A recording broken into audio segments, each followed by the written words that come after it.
Welcome back to the Colors Over Crutch podcast. My name is Max Sternberg, also known as Wounded Satellite. I'm joined, as always, by my father, Daddy Satellite, the Italian man, Max P. But we are joined by another guest today. I might be on my Demon Daddy arc, but with us today we have Khaleesi, the mother of dragons in the CEDH community. How you doing, Shauna? I'm great. I went to physical therapy for the first time. Never done it before, but I got in a car accident and my back got hit. So I went through two middle-aged physical therapists, and they were both like, "Wow, how long did this take? Because I have a back tattoo of a dragon," and they were so impressed. They were so wowed, but they were yeah, they very much gave off the vibe that they would never let their kids do it. You know, it was great. But are you okay from the accident? Which dragon though is on your back? It's the Legiana from Monster Hunter World. It's the iceberg. But you don't have a Niv Mizzet tattoo though. I do not. No, I have an Ur-Dragon tattoo from when I played Ur-Dragon casually, but I do not have a Niv Mizzet tattoo. So sick. I'll get there eventually. Okay, eventually. Yeah. I say that as I haven't played with the deck in 3 months, but it has been a while. And just so everyone listening knows what we're doing today, I don't know if you remember, but a few months back we did a top 15 breakdown where we basically talked about what we each thought was our favorite, or not favorite, but best CDH decks in the format, and we went through 15 of them. At that time, we had Freedom Waffle with us. Today, we have Shauna. So that's what we're gonna do. We're gonna go through each of our 15 lists and talk about why we think they are where they are, and maybe stir up some controversy along the way.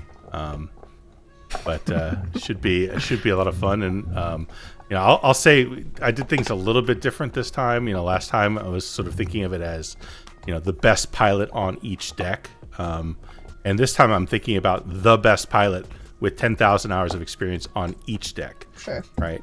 So the only way a deck is going to make the list is if that theoretical best pilot could really kick ass with it, basically. And the other thing interesting is there's been a bit of a drop off in some decks lately, where decks that were kind of dominant for a while, for some reason, certain pilots stopped playing them over the last few months.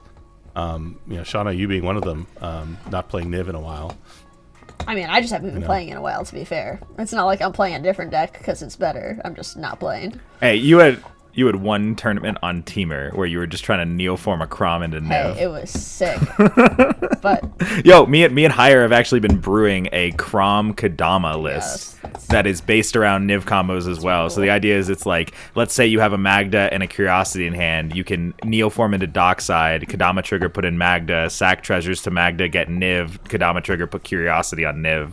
A bunch of weird, funky lines like that. The only problem with that, Max, is we're talking about good lists today, so just keep that out of this episode. The deck is cool. Neoform into Malcolm, put Glinthorn into play. Okay, it's pretty sick. This isn't top 15 cool list. This is top 15. Okay. But yeah, I guess before that, I should shout out the one thing I wanted to say about the tournament this weekend, right? Yeah, go for it. Okay, yeah. Just so that we're not going to do the whole chaos breakdown again. Yeah, we're not doing it. We did the back-to-back top fours on the Schlobby Dobby. We're proud of the Throb Dixilus. But the best thing that happened to me on Saturday was actually in my round 5 win-it-in. I was going for the win. My hand was, my Magda was in my graveyard already. My hand was Dockside, Twin Flame, Praetor's Grasp, Wishclaw. I cast Dockside for 9 treasures. I try and cast the Wishclaw.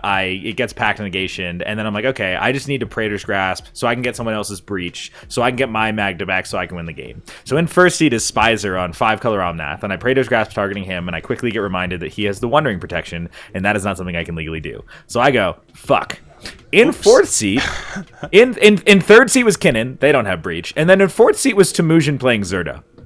And the second I was like, fuck, I just want to grab your Breach to the Omnath player. Temujin just goes, I play Breach. And I was like, don't fuck with me right now, bro. Don't do this. And he was like, have I ever lied to you? And I was like, no, you have not ever lied to me. I'm aware you are my bro. But I don't know what kind of fuck shit you're trying to pull right now. And he goes, your call, man. Your call. And I'm in my head trying to figure out if he just is all right, you got it, let's get the game over with, or what's going on. But I say, fuck it, I will trust you. Crack 3 treasures, Praetor's Grasp targeting you. And he goes, targeting me? And I go, yep. And he just shows the Breach that's in his hand. I was like, you fucking coming. asshole. But it was funny though, because the only reason I wanted Breach was to get my Magda out of my 4-card graveyard, and then he sent me his list, and I was like, oh, you play Magda, give me Magda. Like that's fine. Nice. So it worked out in the end. But yes, we had another good day on Ob Nixilis. It was a really fun day of Magic. Throbby Dobby is a good time. People should give him a try. It's a better deck than I thought it was, honestly, now that I've really competed in tournaments with it, and I feel more confident with it than ever. Still not anything close to as good as like Kinnan, but it's a good deck. It's viable. Rakdos is good. Rakdos is good, bro. So Rakdos I guess with that, I mean, I think we'll dive right in, and Shauna, since you are the guest of honor, you want to give us your number 15 first and talk about it? 15 first, okay. I went with Malcolm Timna. I think that I was kind of on the fence between Malcolm Timna and Grixis Malcolm, but I think I'm leaning this way. While being able to Neoform into the Glinhorn combo is good, I think it's a little too telegraphed in this deck because we only have the one target. I don't play against this deck a lot, but I think I'm just a little bit biased because I've seen more play with Malcolm Timna, and Timna's just a better commander. I think sacrificing some colors for Timna's draw card ability and having just more presence early on in the game is what makes this deck a little bit more viable. Plus, Tana's just a dead commander, so. Yeah, it's interesting. Yeah, Malcolm Tana has not felt good. Yeah, it's interesting to me though, because Malcolm Timna was Malcolm Tana was so dominant for a little while. Yeah. Like around what, January of last year, like Silicon Dynasty 1. Yep. Right? It was just dominant. Tropical Malcolm was kicking everybody's butt, and then Yep. all of a sudden it just poof vanished. Well, it's one of those decks that if you're not ready for it, get dunked on. Yep. If you are ready for it, does nothing. Yeah, just have good removal and you're fine. And I'll just say that that's also my number 15. Ooh. Although it's interesting because it's also dropped off pretty significantly in the last, 4 or 5 months, I think. But I can't see a reason why, because control has kind of gained some ground, and Malcolm Timna is actually a pretty decent control shell. So it kind of surprises me that it's disappeared. I really had a hard time at this spot just because it hasn't been putting up results in a while. But I don't think that's because the deck isn't capable. I think it's just because people aren't playing it. And I think it gets a big boost with that new the new white card, Delny Streetwise Lookout. Oh yeah, Delny's and I'll put this on the Delny's screen. I'll put it on the deck. screen, but Cool. Because it boosts both Timna and it boosts Malcolm. Yeah. So you get double treasures, double draw. So that's pretty damn good. So I think we see a bold prediction. I see a resurgence of Malcolm Timna in the next few months. So. Really, that's all we needed is Timna decks to get better. That was exactly what the format needed right now. But I will say I am not considering cards that have not released yet for the current power level of decks in my list. I'm thinking Okay, that's fine. I'm thinking that Atraxa going up in play actually hurt Malcolm Timna because we have so many of the tiny little evaders like Siren Stormtamer and shit like that evade and get in because of their flying. And maybe that's stopped by Atraxa a little bit because it comes down earlier and earlier. Because I remember Silicon Dynasty 1 rolling around, I don't think we had more than 3 Atraxa decks if my timeline was correct.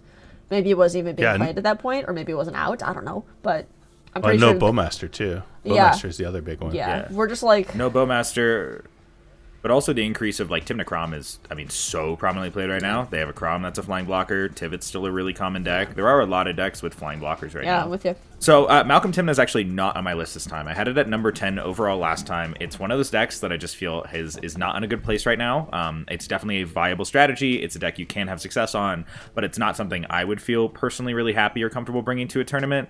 My number 15 is literally Niv Mizzet. I love Niv Mizzet. I've been playing it a lot more lately. I had it at 14 last time. I had to bump a few things up that I think have started to develop a little bit in the format. Obviously, no one has really been performing with Niv recently, but I have had my personal opinion of Niv getting developed because I've been playing a lot of Niv recently. Yes, sir. It's a deck that runs an absolutely insane amount of interaction. It can trust to refill with that interaction, so it can interact really comfortably for tempo, like Talion can. It's the only deck in the format that, when it has its commander, it will finish every single interaction battle with more cards in hand than it started. And that's something that makes a lot of sense on paper when you think about what Niv does, but when you've actually played with the deck and feel how dominant those interaction battles go, where you like literally finish in a better position than you started. So it's not like a lot of these other control decks where they're holding interaction and people are like, oh, you got to make them use it, so then they eventually won't have it. Niv always has it, because the more we use, the more we get. So that's been really, really nice with it. I always appreciate commanders that have A plus B combos, and Niv is a commander that has several A plus B combos. The deck synergizes super, super well with, I mean, like, inclusions like, Pyroblast and Hydroblast, these cards that you can cast if you need to just for dig for other things, get yourself Nig triggers, which Niv is, it's stack control and board control. Yeah. When I'm playing a deck like Kinnan, it's, oh, do you want to see the Pongify Thorn Mammoth side of your deck? Do you want to see the Wandering Archaic Glenelender side of your deck? Niv is both combined into one, which is really, really nice. The main problems with the deck are that it is incredibly commander-centric. If you don't have Niv, you're mostly irrelevant, and it really just lacks tutors to be consistent with its proactive win lines. So it really has to sit back and trust its ability to just interact and draw and churn through cards until it eventually finds that win line. Yeah, I think my struggle with it lately is, I think I played in a quick 3-round tournament, and I cast Niv in one of the games out of the 3 games, and I won that game. In the other 2 games, I did not cast Niv, and I lost before turn 3 when I was able to cast it. Or I mulled really low, I couldn't find the pieces I needed in my mulligans, so I was really just keeping value hands and hoping to draw into a piece to get me to Niv, but it never came. Turn 3 or 4 rolled around, I died to ad nauseum. So I just wrote an article for Commander Herald about how crippled the deck gets when you don't have any acceleration before turn 3 or 4, and I cannot stress enough, a deck that I'm just losing value for every spell that I cast before Niv is out. So anytime I'm forced to interact, which is always, I'm just losing everything, because whatever quick win conditioning hits the stack, it's getting past to me immediately, because all my other opponents are tapped out for their value pieces when I have no value pieces to tap out for. So yeah, the faster everybody else gets, the worse my deck gets. Easy enough. The first conversation I ever had about Niv was at the Invitational when Shauna handed me her deck before she went to lunch, and she just said, you mulligan for Rhystic Study, Mystic Remora, a Pathway to Dockside, and worst case, you go for Jeweled Lotus. And I said, okay. And I've stuck with that philosophy, and it has worked very, very well. I think it's a deck that has a pretty high entry point in terms of skill level, because you're not going to just blast your commander onto the battlefield and go from there, right? You have to pick a very careful mulligan that's suited for the pod that you're in, to be able to interact with what people are trying to do and keep yourself in the game long enough to get there. And I think that's a very hard skill for a lot of players to pull off. And obviously you're the #1 expert on it at this point. I do not have it in my list at all because you haven't been playing it lately, and I think that if I were to pick that theoretical player who's the best player who could do 10,000 hours on 15 decks, I think that they would pick other decks over that one. So that's where I'm at with it. I feel like I'm on The Bachelor and I'm getting let go. It's just so sad. Yeah. So you've been voted off of my island in terms of Niv. Hey, even if you weren't the guest, it would still be on my list. That is not just because you're here. I do actually really like Niv. I do have Niv hidden in one of my lists. You'll know it when you see it, but not Malcolm Kedis in your top 15. Interesting. You're spoiling. Sorry. But not in my top 15. But Shauna, you're up again. I'm at Dargo Thrasios. I was thinking of going with a Dargo X deck, but I think being a little bit more specific, Dargo Thrasios is I think it's just, it gets a lot of value from places you wouldn't expect. It has a lot of ability to gain ground without its opponents knowing that they need to be afraid. The amount of times I've seen a Greater Good hit the stack and nobody's the wiser. And I've tried to convince people to hold up or counter it or something, and it just gets by. It's a lot of small incremental pieces. I think there's enough cards in that 99 that separate it from any other deck. I think there's at least, like, you can ask anybody that's a better expert than me, but I think there's at least 5 cards there in that deck that you will find nowhere else, which is really cool. I've got that list coming pretty shortly, so I tend to agree with you. I think that deck is unique in the way it comes from nowhere. Like, people, other decks sort of telegraph that they're gaining momentum and they're about to turn the corner. Dargo Thrasios doesn't. You just don't see it coming till it's too late. Dockside. Yeah, but it takes the power of Dockside and like puts it on steroids. I mean, it does so much more than almost any other deck can do with Dockside. Yeah. So you need like a count of 4 and you win the game. It's crazy. Yeah. like Yeah, but my number 14 deck is not Dargo Thras. It's Malcolm Kedis. Secret. Thank Niv. God it's not higher. I was getting a little worried. Yeah, I was like, bruh. And I this is a deck that I really had a hard time with number 15 and number 14 because I don't look at either of those decks, either Malcolm Kedis or Malcolm Timna, and go, oh damn, that's like amazing, because I don't feel that way about them. But they are strong. And I think they're underplayed, and I think that it's just a matter of time for more pilots to pick it up, and I think they'll have a stronger impact and put up more results in the meta. Malcolm Kedis just being able to generate so many treasures, like being able to generate so much mana so quickly, and then just drop a Niv on the field, it's just so powerful. It can just run away with games very, very easily. The downside, of course, is like once you know what it's doing. If you keep them from generating that value, the deck goes nowhere. It does basically nothing. Well, it's got a really nice diversity of win cons. Kind of the same way we talk about Managila, where like it wins on this axis and this axis. What do you fight against? When you're against the Malcolm Kedis deck, are they going for Niv lines? Are they going for Glinthorn lines? Are they going for Breach lines? Like they can win in a very nice diversity of ways. Yeah. But if you keep Malcolm and Kedis from getting underway, like start their engines. Usually you can control that deck very, very easily. And it's not going to win from some other direction without those two guys in play. You don't like the deck? It's a cheap knockoff of my deck. Like, it is. It is a cheap. It is totally a cheap knockoff of Niv-Mizzet, 100%. Yeah, but the biggest. Good, I understand. Yeah. But just the whole make things pirates and win that way. That whole like piracy charm thing. Those are all cute, but they're bad cards in the deck too. That's the thing. Yeah. So if you don't have the setup with your commanders, you just have a lot of really low quality cards in that deck, and I think that really sets it back. But still, I think it's strong. I think it's a strong deck, and in the right pilot's hands, it can. I think it can win tournaments. I really do. It has. Interesting. Yeah, you do have to give it that. Like it's won multiple. Like I definitely had a hard time putting it together a top 15 list because of how many decks are out there, but. It's interesting how, like, I'm not saying you're wrong, but with all of, like, the diversity in CEDH these days, it's strange that we're including a deck that is true with that statement. Like, it has a lot of bad cards that are bad in some situations. Why is it in the top 15, But that just shows you that, like, those, like, bad cards can be carried by the higher end, like, the good cards, Not to mention that having so many quote-unquote bad cards or dead cards in your deck can kind of be an advantage because they slip under the radar in terms of, like, if your opponent doesn't know what's coming, just like Dargo Thrasios, sort of, like, there's a lot of, like, quote-unquote brewer's advantage there, so it's kind of a cool thought. Yeah, there's also, like, one of the big things in CEDH I talk about every time we've done a list like this, or I've been on anyone else's shows, I talk about synergy versus card quality.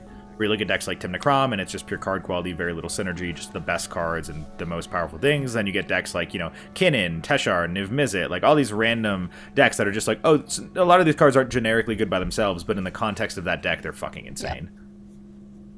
Yep, fair. And the other thing I was going to say, is exactly along those lines. Is the other thing I like about Malcolm Kedis is because it's limited to Izzet. You see some of these really surprise cards come out and that people weren't expecting and don't know how to deal with. So that brewer's advantage of just doing things that people don't expect is an advantage.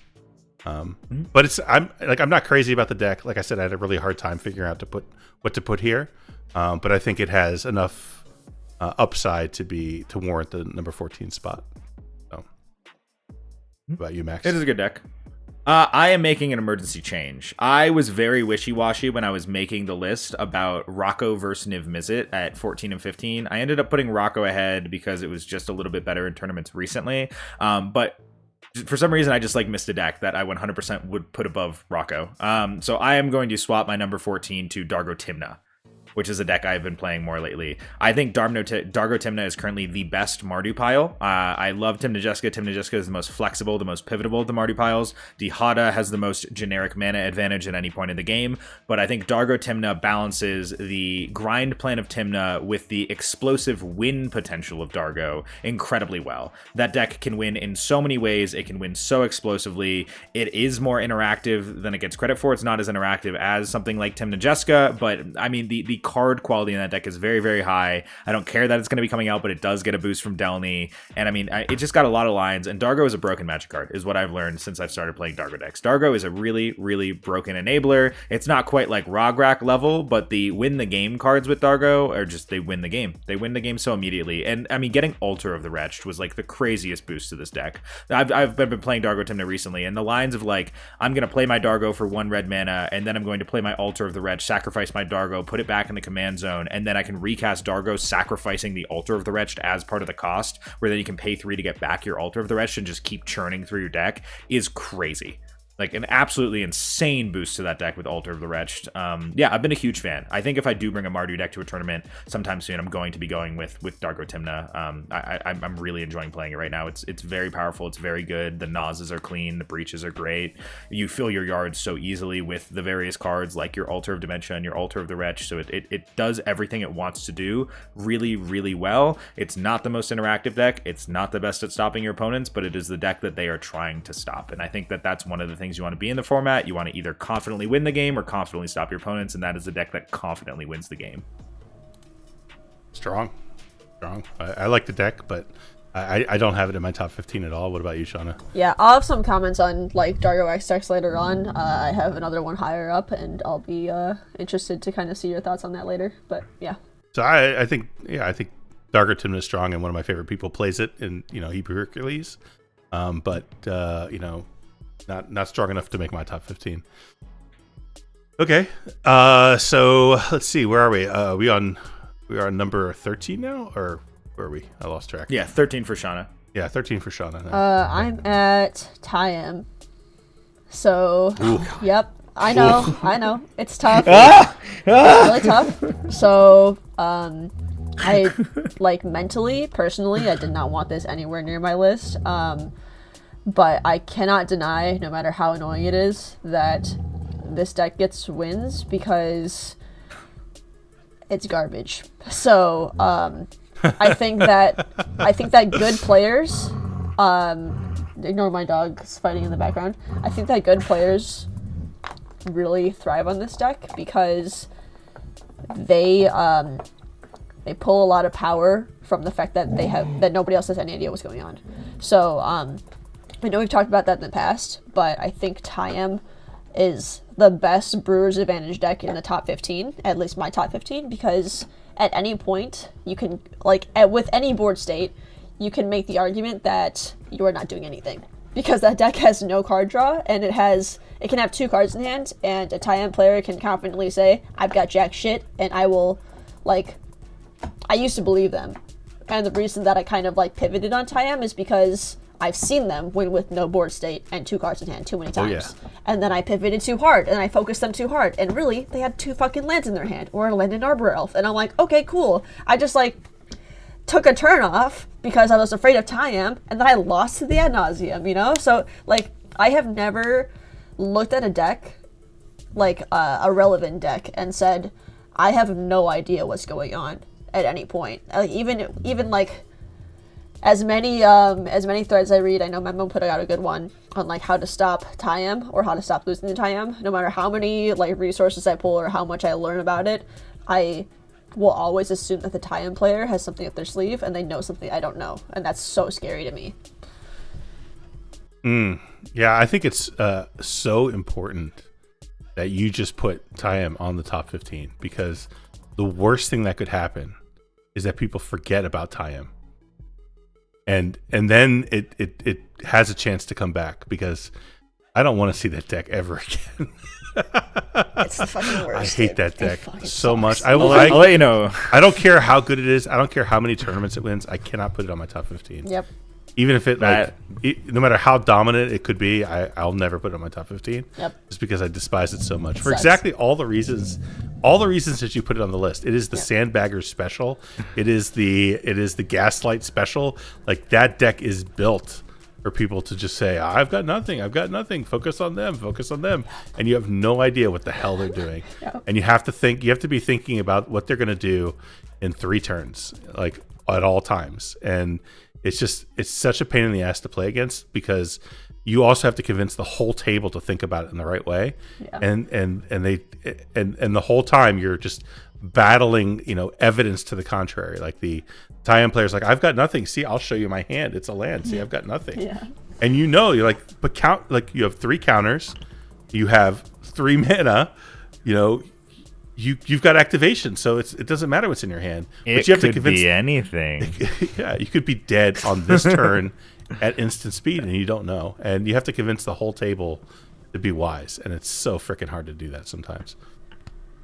Yeah. That pile of Abzan trash can Oscar the Grouch bullshit will never touch my fucking list. Fuck that deck. It's a parasitic pile of Brewer's Advantage garbage that I hate. It sucks. And I fucking hate time, dude. But I also don't fucking lose the time anymore. I haven't lost the time forever because I know how that deck works now. I know all of its fucking lines, and I clearly explain to the table exactly what is important in each moment and exactly what is going to happen. And I've had enough games with people where they have not listened to me, and then exactly what I've said is going to happens, and then they go, I should have listened to you, and then they listen to me the next time. Fuck that deck. It sucks. But I don't think it's the best Brewer's Advantage deck. It's higher up on my list. I think the best Brewer's Advantage deck is actually Sisay. The difference is Sisay wins with Brewer's Advantage in a way where it ends the game immediately. Tayam makes you sit around for fucking 30 minutes while they say, I would like to activate Tayam and flip one fucking card at a time. Well, I'll spoil a little bit and say we're nowhere near where I have Sisay ranked right now, because I have Sisay. Oh, no. I have Sisay way higher. Yeah. I literally, I put it at 10 when I was on the Mind Sculptors, and then immediately it had, a tournament win and another top 4, and I was like, fuck this deck, dude. Why is it? I don't lose to Sisay because I tell everyone what's going to happen, and then we fucking stop it. But, I don't know. People just, don't know how Sisay works. And they look at the board state, and there's, a Bloom Tender, they have 4 colors, and they have 5 mana. I'm like, literally, play Sisay, activate, get to Revi, untap, get Tyvar, untap. Win game. It's so easy. Get a meal, win game. It's right there in front of you. Why are you not see this? Yeah. Yeah. Sorry. That's a tangent. What is your number 13, Max? yeah, sorry, but yeah, again, thanks, Shauna, for your public service announcement. Beware of Tayam. Do not forget about Tayam, people. Someone's got to do it. So my number 13 is Dargo Thrasios, and really for all the reasons that you guys already talked about. I think it's cool because it's kind of like a list that straddles the whole dockside paradigm, and at the same time can lean into the Kinnan paradigm at the same time. So it just covers both of those worlds so nicely. It's like hidden Kinnan plus red, and it's just an incredibly powerful deck. The only reason I think I have it this low is just because its number 1 champion, Waffle, has just kind of moved on to Blue Farm. So sad. And it's sad because you go look at EDH top 16, you look up Dargo Thrasios, you're like, holy crap, this deck just blows everyone out over and over and over again. And you're like, wait, Evan. Dargo Thrasios would be much higher, I think, if more people picked it up or ran it. If Evan picked it up again, it could definitely climb, the results again.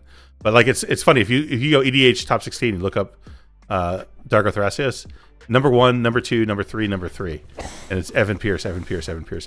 Yeah. He was just absolutely dominating with that deck. Yep. My number 13 is Bruce Thrasios.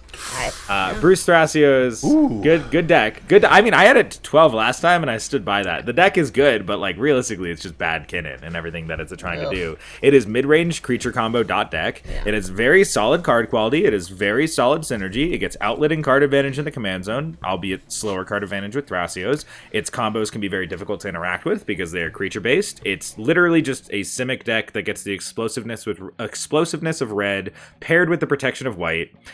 I still think they should be playing Underworld Breach. I don't know why they're not. And I think it's weak to decks that are faster than it, and it can't lock out other decks very confidently. There are some more control-focused lists like Dan Brown's Wild Pile, and the deck just also folds to like all of the stacks effects, Cursed Totem and Grafdigger's Cage and all the normal things that are kind of dunking on people nowadays. It gets hit by all of them. It's really weak to artifact hate. It's not that great at stopping its opponents, and it's just trying to do the creature combo thing, but be difficult to interact with like good card quality. I don't know. It's a deck that has been unimpressive, and while it is very solid, it just doesn't seem to be doing well almost no matter who pilots it. Like even Ian brought an updated version at Mox Masters, and like he top 16 with it. It's a deck that can definitely get top 16s, but it's not a deck I really expect to see win a tournament anytime soon. Yeah, I think it's just too slow and it's too clunky right now. I just don't see it as being up to the task to fight against either the mid-range piles that are out there right now or the crazy turbo piles. It's just gonna it's good at neither, and I think that's why it's not going to put up results, I think, for a long time. Now, the meta could shift at any point, and we could see it, make a resurgence, because I think it has potential. But it can't do the explosive things that Kinnan can do well enough. It can't do the control-y turbo ring stuff that Derevi can do as well. So it's like that color pie and that color style, but it doesn't do it as well as any of those other decks do. So it's very comparable to Dargo Thrasios, which I'll let you know right now. I think I can just bring it up. Dargo Thrasios is my number 12, so I have it in a very similar spot as you guys did. And I mean, the real comparison there, and the reason I think Dargo Thrasios is better, is because it's less telegraphed. Yeah. Like Bruce Thrasios tends to just be a more telegraphed strategy. You are more aware of their positioning in the game because their dockside count to be that explosive untelegraphed win has to be higher. Versus Dargo Thrasket, which can win from such a low dockside count and just kind of explode out of nowhere. Bruce Thrasios, you just see it coming a little bit more. Both are good decks. Both are really strong. My main thing with Dargo Thrasios is just it has no static interaction at all. You get no Oppo, Dranith, whatever type of effects in there. It is all stack interaction or just trying to dunk on people by being cute and exploding with a dockside. Yeah. I think a little higher of Bruce Thrasios than you guys. I think in terms of mid-range, evaluating it based on other mid-range decks, it's bad. I completely agree. However, I think if we're comparing it to other creature combo based decks, it's one of the best. This one has to my knowledge, I don't think I've ever lost to this deck when it was not a creature combo. I've again never seen somebody try Breachline, never seen somebody go for Thoracle or some shit.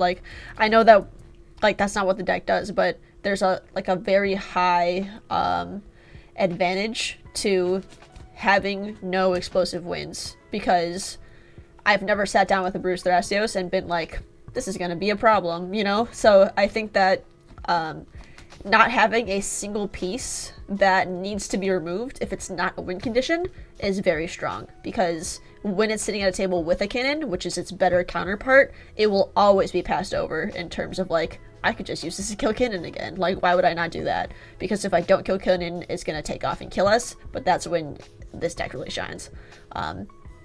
In a world where it's at a table with 3 non-creature combo based decks, it will lose every time, because it's just it can't keep up for that race, and it can't stop them from popping off. So I think it needs a nice Sisay or Kinnan at the table to buy it some time, because it certainly will not be doing that.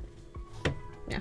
Yeah, makes really sense. one of the decks, that gets value from having a Rogsai type target at the table. Yeah. Number 12? Yeah, we're on number 12. Number 12 is Tivit. That deck sucks. Tivit fucking sucks. I don't care what EDH top 16 says. I don't care what wins or top 16s it brings in. Everybody that wins with Tivit has 2 IQ points. And anybody who wins with Tivit and is an intelligent player is wasting their time, because this deck is the most garbage.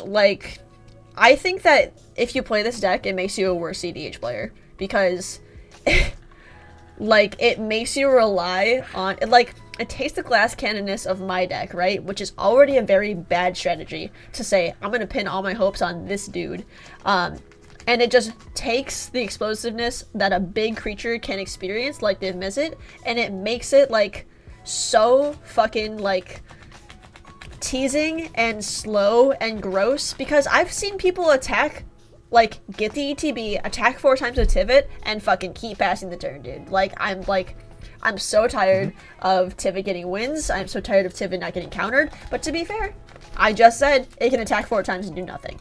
The last time I played against this deck was against Phil Gallagher.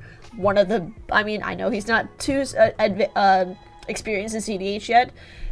You can make the argument that maybe this is not his wheelhouse, but he's a very good player. He landed Tivit, or I'm sorry, he didn't cast Tivit in the game that I played against him, because they're just like, he was like very vividly aware of the fact that he did not have time to cast Tivit and build card advantage from it. And I think that this deck, or this format, will always be a Dockside format to the day that it is banned, and to just continuously and it is a Dockside feeder, yeah. To so fucking mindlessly feed Dockside and just be like, have whatever you want, is unreal, because you do not have the power to stop it, and you're just banking on the ability of your opponents to stop each other while explicitly making their wins easier. Yeah, I hear everything that you're saying. I think, the one thing that I think Tivit has going for it in a lot of metas is it has the ability to play some stacks pieces that are very impactful. Like, you can play the Graph Digger's Cage, you can play the Cursed Totem, you can play things like that. I play those things. Huh? I play those things, and my deck is better. So yeah. But I think right now the way the meta has shifted to more mid range, the decks that are really impacted by those cards, like the real turbo decks have kind of shifted away, and we've got more of this mid range meta. We've got less decks that care about it as much. So I think Tivit doesn't have as much of an advantage with those pieces as it did before. And I think, to your point, it kind of enables its opponents all the time. And to the point where, when I look at Talion, right, the deck that I play a lot right now, I wish the Tivit would come back into vogue, right? Yep. I wish there were more Tivits, Yep. because I could then win with their Time Sieve and a clone. I could do things like that. Everybody wants to clone a Tivit, so I think that makes it a lot weaker than maybe it was for a minute. But I don't think the deck sucks, but I don't think it's, it's not as high ranked as I had it before, put it that way. But my number 12, and this hurts to say. You're gonna meme on me for months. I put Obnix at number 12.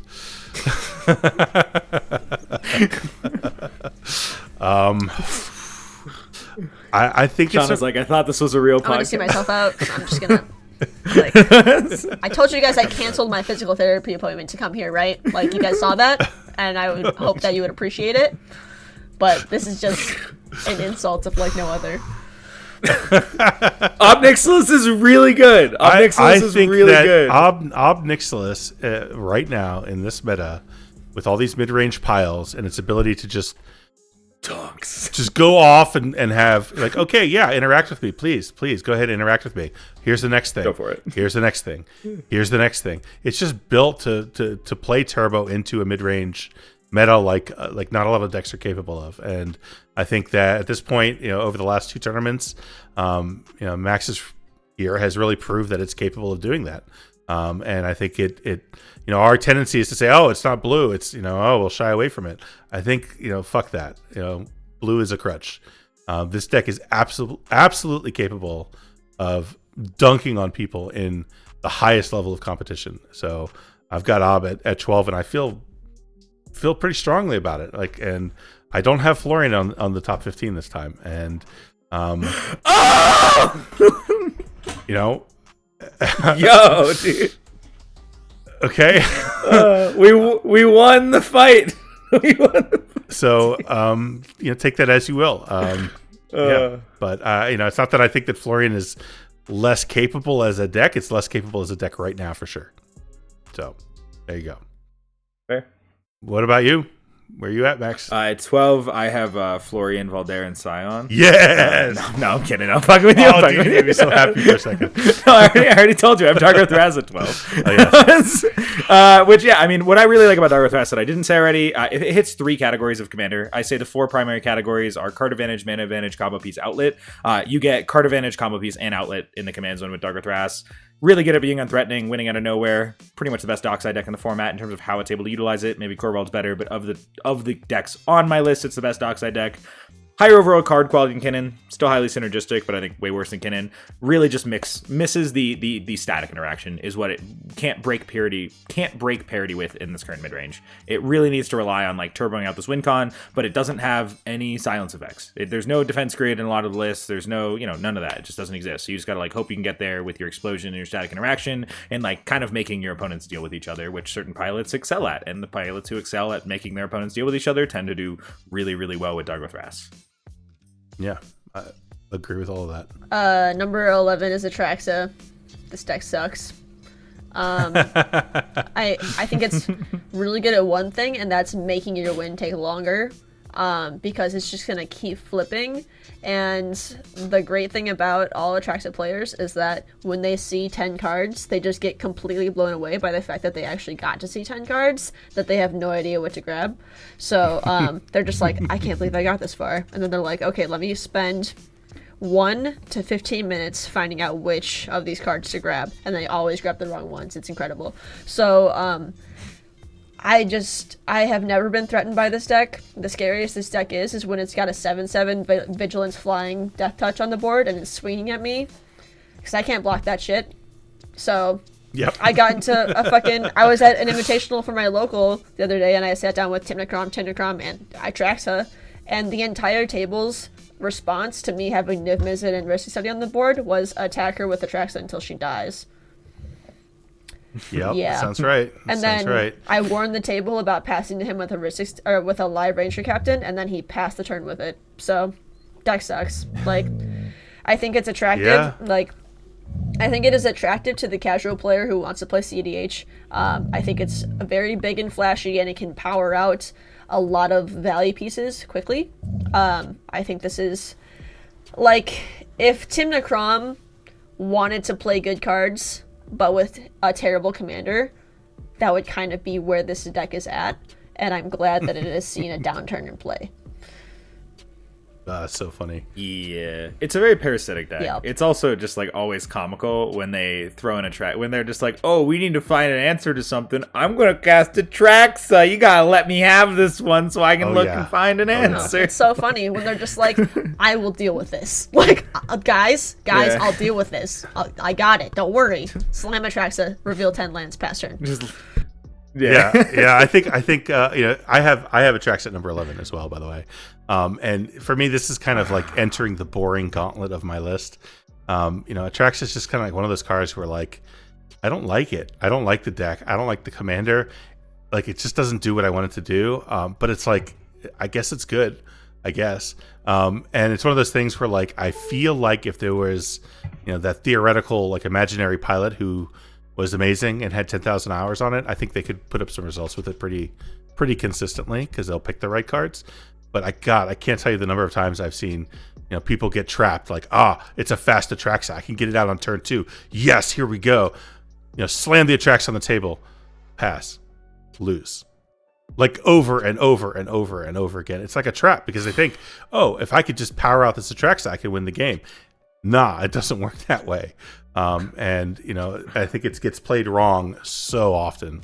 But I can't deny that it's, in the right hands, it should be able to do stuff. But like you said, Shauna, like the number of times that deck is just like done exactly the opposite of what you'd expect is just way too high, just too often. So like I'll be real, I have Tivit and Atraxa significantly higher than Shauna did, but like when I'm looking at the people that I play these decks against, I'm against Temujin on Tivit, I'm against NATO on Atraxa, and like I think NATO is clear cut the best Atraxa pilot there is. I think Temujin is by far the best Tivit pilot there is. So like I've seen those decks piloted to the best of their potential, and when they're piloted with the play patterns that I've seen them express, it's a little bit of a different game. Like I think the play patterns that Shauna expressed for Tivit are like incredibly inaccurate for how you're supposed to play Tivit. But if you watch Temujin's games and see how he plays Tivit, the deck is like incredible when played with that level of patience and like just like knowing when to interact, being patient, letting people have certain things. Like when you have pilots like that on those decks, and that's why I imagine it was best pilot, because I've seen what those decks can do, and like they can dunk on top tables no matter who they're against when they have those people running the strategies. They're so goddamn boring. We really are. They're Yeah, just yeah, boring. but this isn't a list about what's fucking boring. You know what I mean? This is a list about what's good. Like, Sure. What are you gonna my say? favorite card is Trinisphere. What do you fucking want from me? At number 11, I have Kenrith the Returned King. Vomit. Kenrith is a deck that in every list I've had it, and every time I've said it's the hardest deck to place because you can build it in most ways. It is the most flexible, probably deck list I think of any of them, because you get the real divider between Kenrith decks is how much do they care about Kenrith. Are they a Kenrith deck that is actively saying, I want Kenrith, he is an engine to do a bunch of combos and cool stuff, or are they a deck that's saying Kenrith is just random 5-color commander that sometimes provides me value and I'm really just like a Nas Breach deck. But the deck is really, really powerful, and I mean, it gets to abuse Dockside, which is the best card in the format, and it abuses Dockside incredibly well, and it also is a lot of hard to interact with creature combo that also can win through Rule of Law really, really well. It's not something where you have to cast a bunch of spells and feudalistic study on some type of breach turn often. It's just like cast Fimage, play Skirk, go creature infinite, win through Ranger Captain, win through most things. Oh yeah. So it is still a very powerful deck. It's a deck that was like kind of coming up where, you know, it was one of those things a couple months ago that people were like, oh, this deck has a really high conversion percentage for the people who play it, and there were a bunch of good people playing Kenrith, and now it's just like not really showing its stuff in the current meta. It seems like people just kind of know what pieces to hit, and if it doesn't sneak under the radar, it's not quite fast enough to be doing what it wants to do and set up as quickly. Kenrith will not be touching my list at any time. I was I should preface this with I haven't played CEDH in 3 months, like seriously. So I had to do a little refresher on EDH top 16. I kept seeing results, like a couple results from Kenrith, and I was like, absolutely not. Get that shit out of here. I think this is the same. Like I think this is the same trap as Atraxa. Like they get stuck in like shit out Kenrith, and I think that there's a danger to having a deck that can pivot in too many directions. So Kenrith by itself requires mana to do something, right? And sure, you can make the argument that like you're holding up mana to like draw a card at the end of the turn or something like some shit. Like, but holding up mana for what? This is not my deck. You don't have interaction. Like, there's never a point where like I think this deck plays like 10 instants or something like that. Like, I'm never gonna sit down with Alex and be like, you got this, man. Like, you got this. That one Swan Song that he finds will be used to protect his win, to protect his creatures. And sure, I talked about how good creature combos are, and Kenrith does creature combos like very seamlessly, and I love that. But it takes a lot to get there because you're looking at a commander that is arguably, while easy to cast, it takes a lot of investment to like make any effect. And the only way that your opponents will be threatened enough to deal with it is when you start attacking. And if you're spending money, or if you're spending if you're spending mana on attacking and making it bigger, you're doing Kenrith incorrectly. It's kind of a 5-mana Thrasios that doesn't let you scry on the draw, and you have to so put blue mana clunky. into. Yeah. But it like has the upside of like it's an outlet for combos, and it is really nice that one of the things I've always appreciated about Kenrith is the fact that it can win from nothing left in library. Like if you're a Thrasios deck and you go infinite mana, you do need to have the cards in your library to win the game. Kenrith can just like absolutely Dockside a meal after Demonic Consultationing and Dockside being the last card in their library and just say, cool, I draw your guys' decks, you lose. Which I do appreciate, like how seamless its wins are. They're very clear cut. Shauna, Sweet. we are entering our top 10. What do you have at number 10? So I have my deck. I have Nimazet here. I understand you guys don't agree. However, I think that when we're evaluating not fast decks that need to just hope to survive the early game in order to pop off late, I think that if this game goes past turn 4, my win percentage goes up much more exponentially than any other deck that is hoping for that game plan. I think that decks in general that are hoping to live past turn 4 are very out of meta right now and are very bad. Any deck that really just needs time to develop like mine does is just like out of favor, and it's not very flashy or attractive or good. But once I get to that point, and it does take a good amount of politicking to get your opponents to realize the shortcomings of the deck that will keep me from being someone who wins the game versus someone who is very scary in the game. But I think that if you're willing to take the time to learn the shortcomings of the deck to the point where you can express them to your opponents, it's very powerful.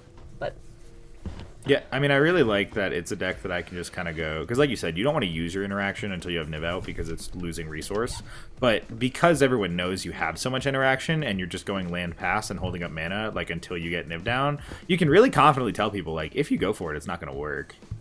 like you're just fucking over yourself and you're just giving it to the next guy. You're gonna hurt me. Like, this sucks for me, but you are 100% not winning if you go for it here. So you might as well chill. And then eventually I get Niv down and I'm like, please go for it.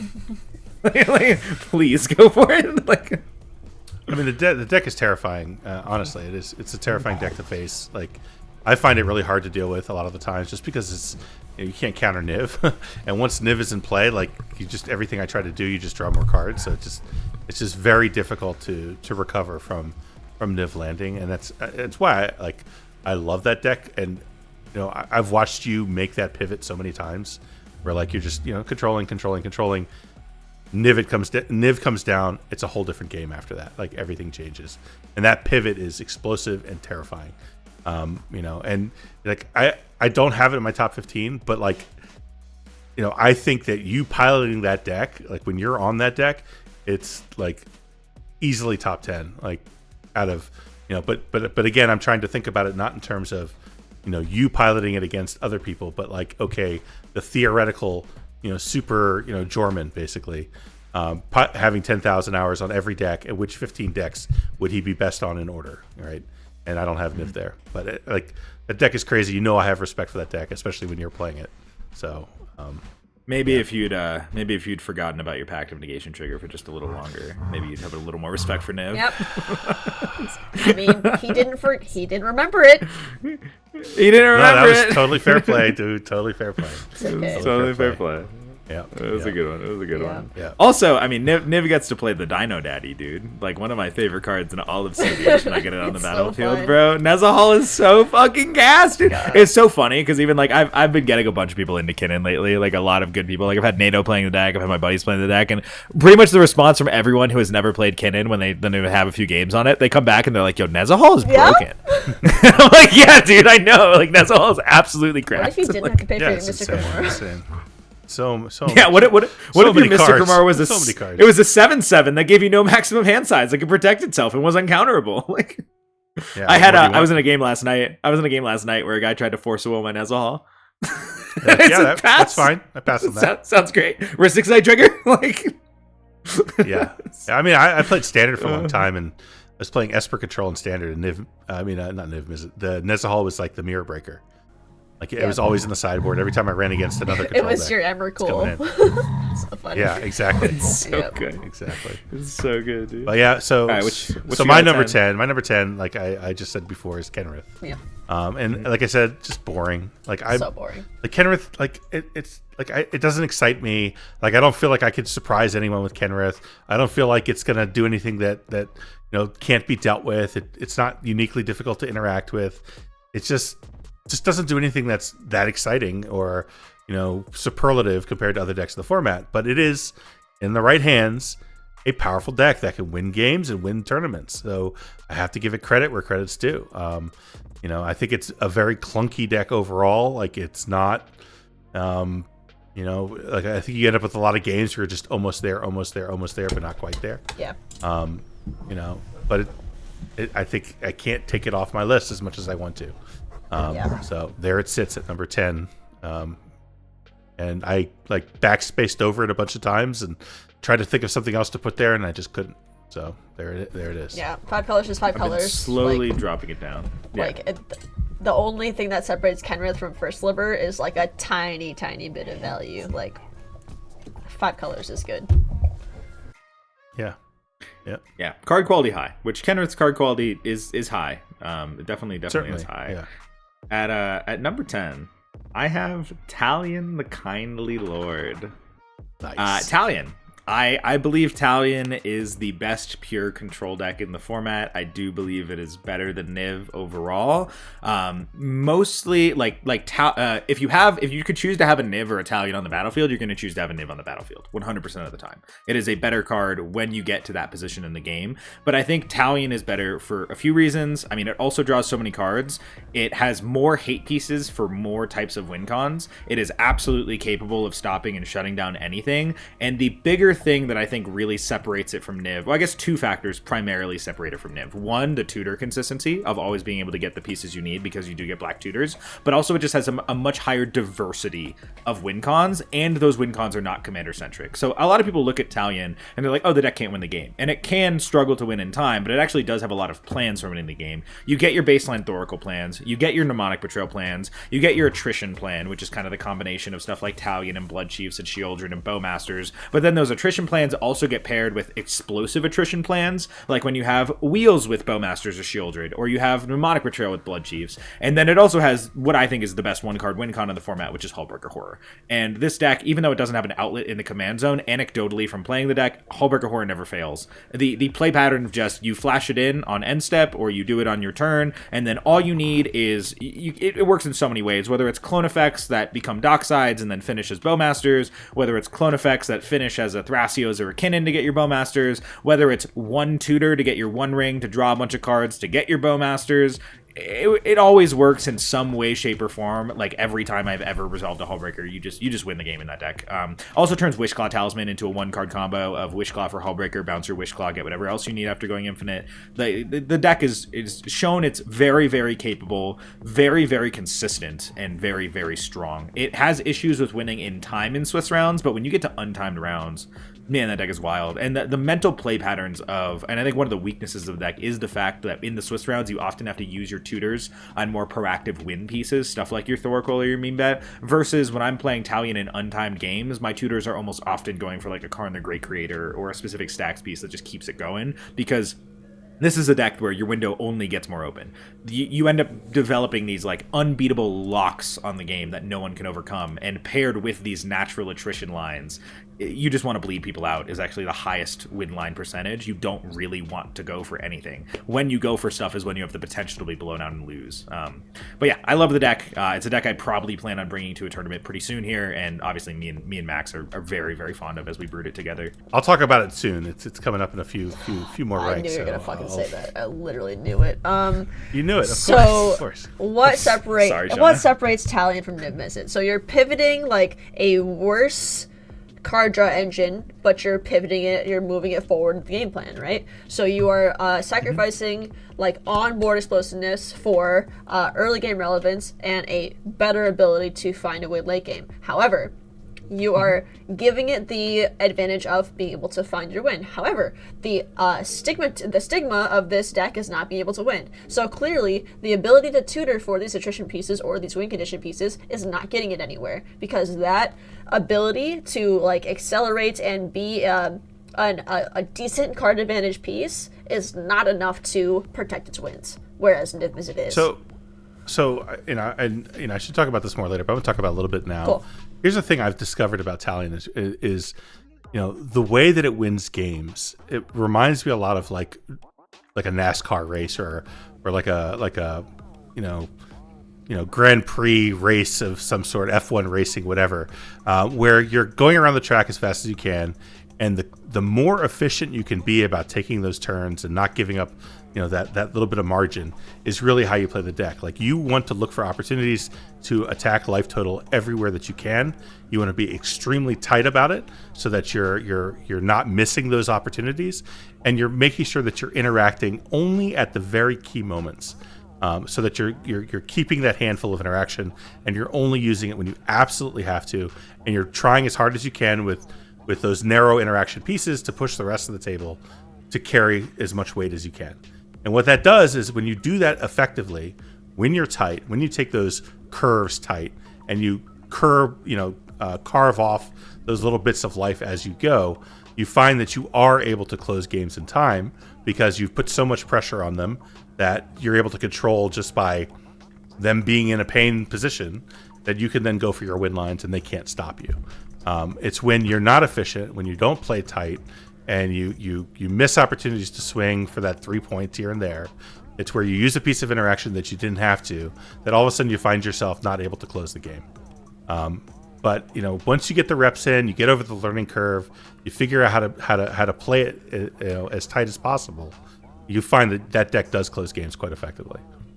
But also, I mean, a big difference is like I can just play Talion on turn 1, land Jewel Lotus Talion, which is like not something you can do with Niv. Yeah, but then Right. also like a very big difference is Niv requires Niv. Yeah. Talion, I don't care if you kill Talion. Yeah. Like that's okay. Yeah. It's okay. You took away one of my advantage engines. I would like to use this tutor on a Mystic Grimoire or Ristic Study and just like continue the same control plan. So it is less explosive once you get to that late game position. Where I agree that like when you're in that position where you have Niv Mizzet and 6 mana and 6 cards in hand, like you are unbeatable from that spot 100%. But I think the consistency of setup and the same thing you said where you said you were in a tournament recently and like you played 3 games and you only resolved Niv in one of them. Exactly. You know what I mean? Yeah. Like that's kind of the difference there. So Talion just has a lot more consistency of game plan, I've found. Yeah, and Yeah. I think that like addressing those tutors not as ability to find a win and ability to pivot is a really good point because if you killed Niv, I have nothing unless I draw something magically. But the ability to pivot to different win conditions with those tutors is very nice. However, I think the piece of the argument where we're talking about untimed rounds is something that Talion is not quite ready to address. I like I like Pfefferman's argument a lot more in terms of kind of like building that mindset of shaving off life totals as much as possible. We're almost thinking like back in the day fucking Nezikar, where we're like taking every single point where we can get it and making sure that our table does the same thing. It helps you kind of shave life totals down as much as possible because where that deck really comes alive is in like the last 15 minutes of the rounds where everybody's at 10 fucking life and they can't tap their lands efficiently because they've been like turning down Talion as nothing all game. And I think that that's why Talion maybe isn't as good as pivoting off of Talion as you guys would like sometime like to think, because you get so much quality from that subtle life loss that your opponents don't consider until it's too late. So Right. and I mean, if we get into untimed rounds, we can address that later, but with a conversion percentage of 17.86%, we just can't get there right now. And if Commander was a game with 10 less life per opponent, if we played Commander with 30 or less life, we would see Talion consistently in the top 10, I think. But I don't think that mindset of really just like grabbing hold of every single opportunity is something that every player can execute well. Agreed. Yeah. I agree with that. Right. Yeah, I agree with that. Yeah, 100%. Like I said, I mean, I went through the struggle. Like it took me some time to get to that mindset because I'm like, this deck is so good. I don't understand why I can't close games. And then I go back and I kind of think through each game and I'm like, well, I could have attacked then. I could have attacked here. I could have done that. You know, I Gilded Draked, something that wasn't really that valuable, or I could have just Gilded Draked something that hits hard. Like those little things, like, opportunities to pressure that life total is really the key to the deck where you end up in that place, like you said, where my opponent's life total is my Grand Abolisher, right? And then I can win, right? Mm-hmm. That's really what it comes down to. But okay, so that was your number 10. I think we're on to number 9. Where are you at, Shauna? Bruce Thrasios. We talked about this before. It's the best creature combo deck that's not Kenrith, because Kenrith is garbage.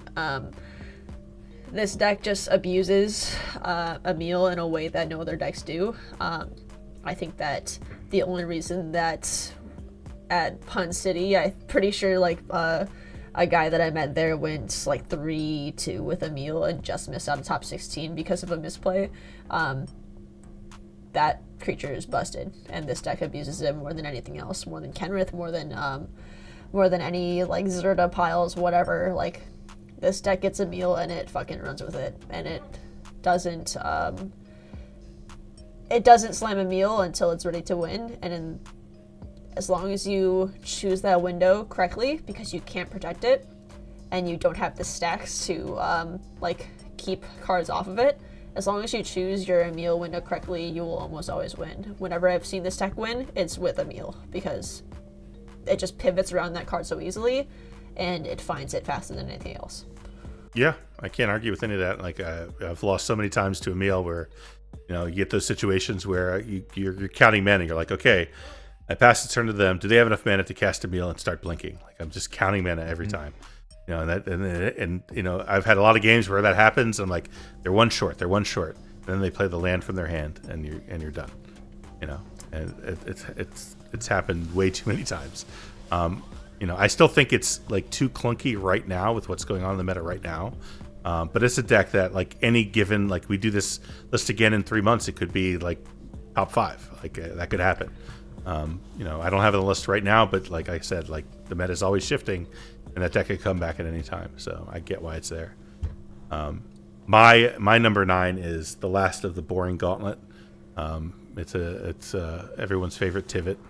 Yeah. Again, I don't like that deck. I don't think it does anything exciting or unexpected or interesting. It just kind of does what it does. It sits there, controls the game a bit, and then wins with the known combos that everyone knows about. But I can't deny it from its position, because again, if this was Super Jorman and Super Jorman at 10,000 hours on Tivit, I'm pretty sure he would take down tournaments. Because it's that capable. But it's got a high barrier to entry, and a lot of people play it just wrong. Well, if Jorman brewed Tivit, he would put Adnaz and Angel's Grace in it. But, yeah, easy. But yeah, so that's why I've got Tivit at number 9, even though it's a real snoozer. At number 9, I might get flamed for this, and that's fine. I don't care. I've been loving the deck recently. I put Throbdixilus Schlaptive Glingpin. I mean, this deck is gas as fuck. This deck is so sick, dude.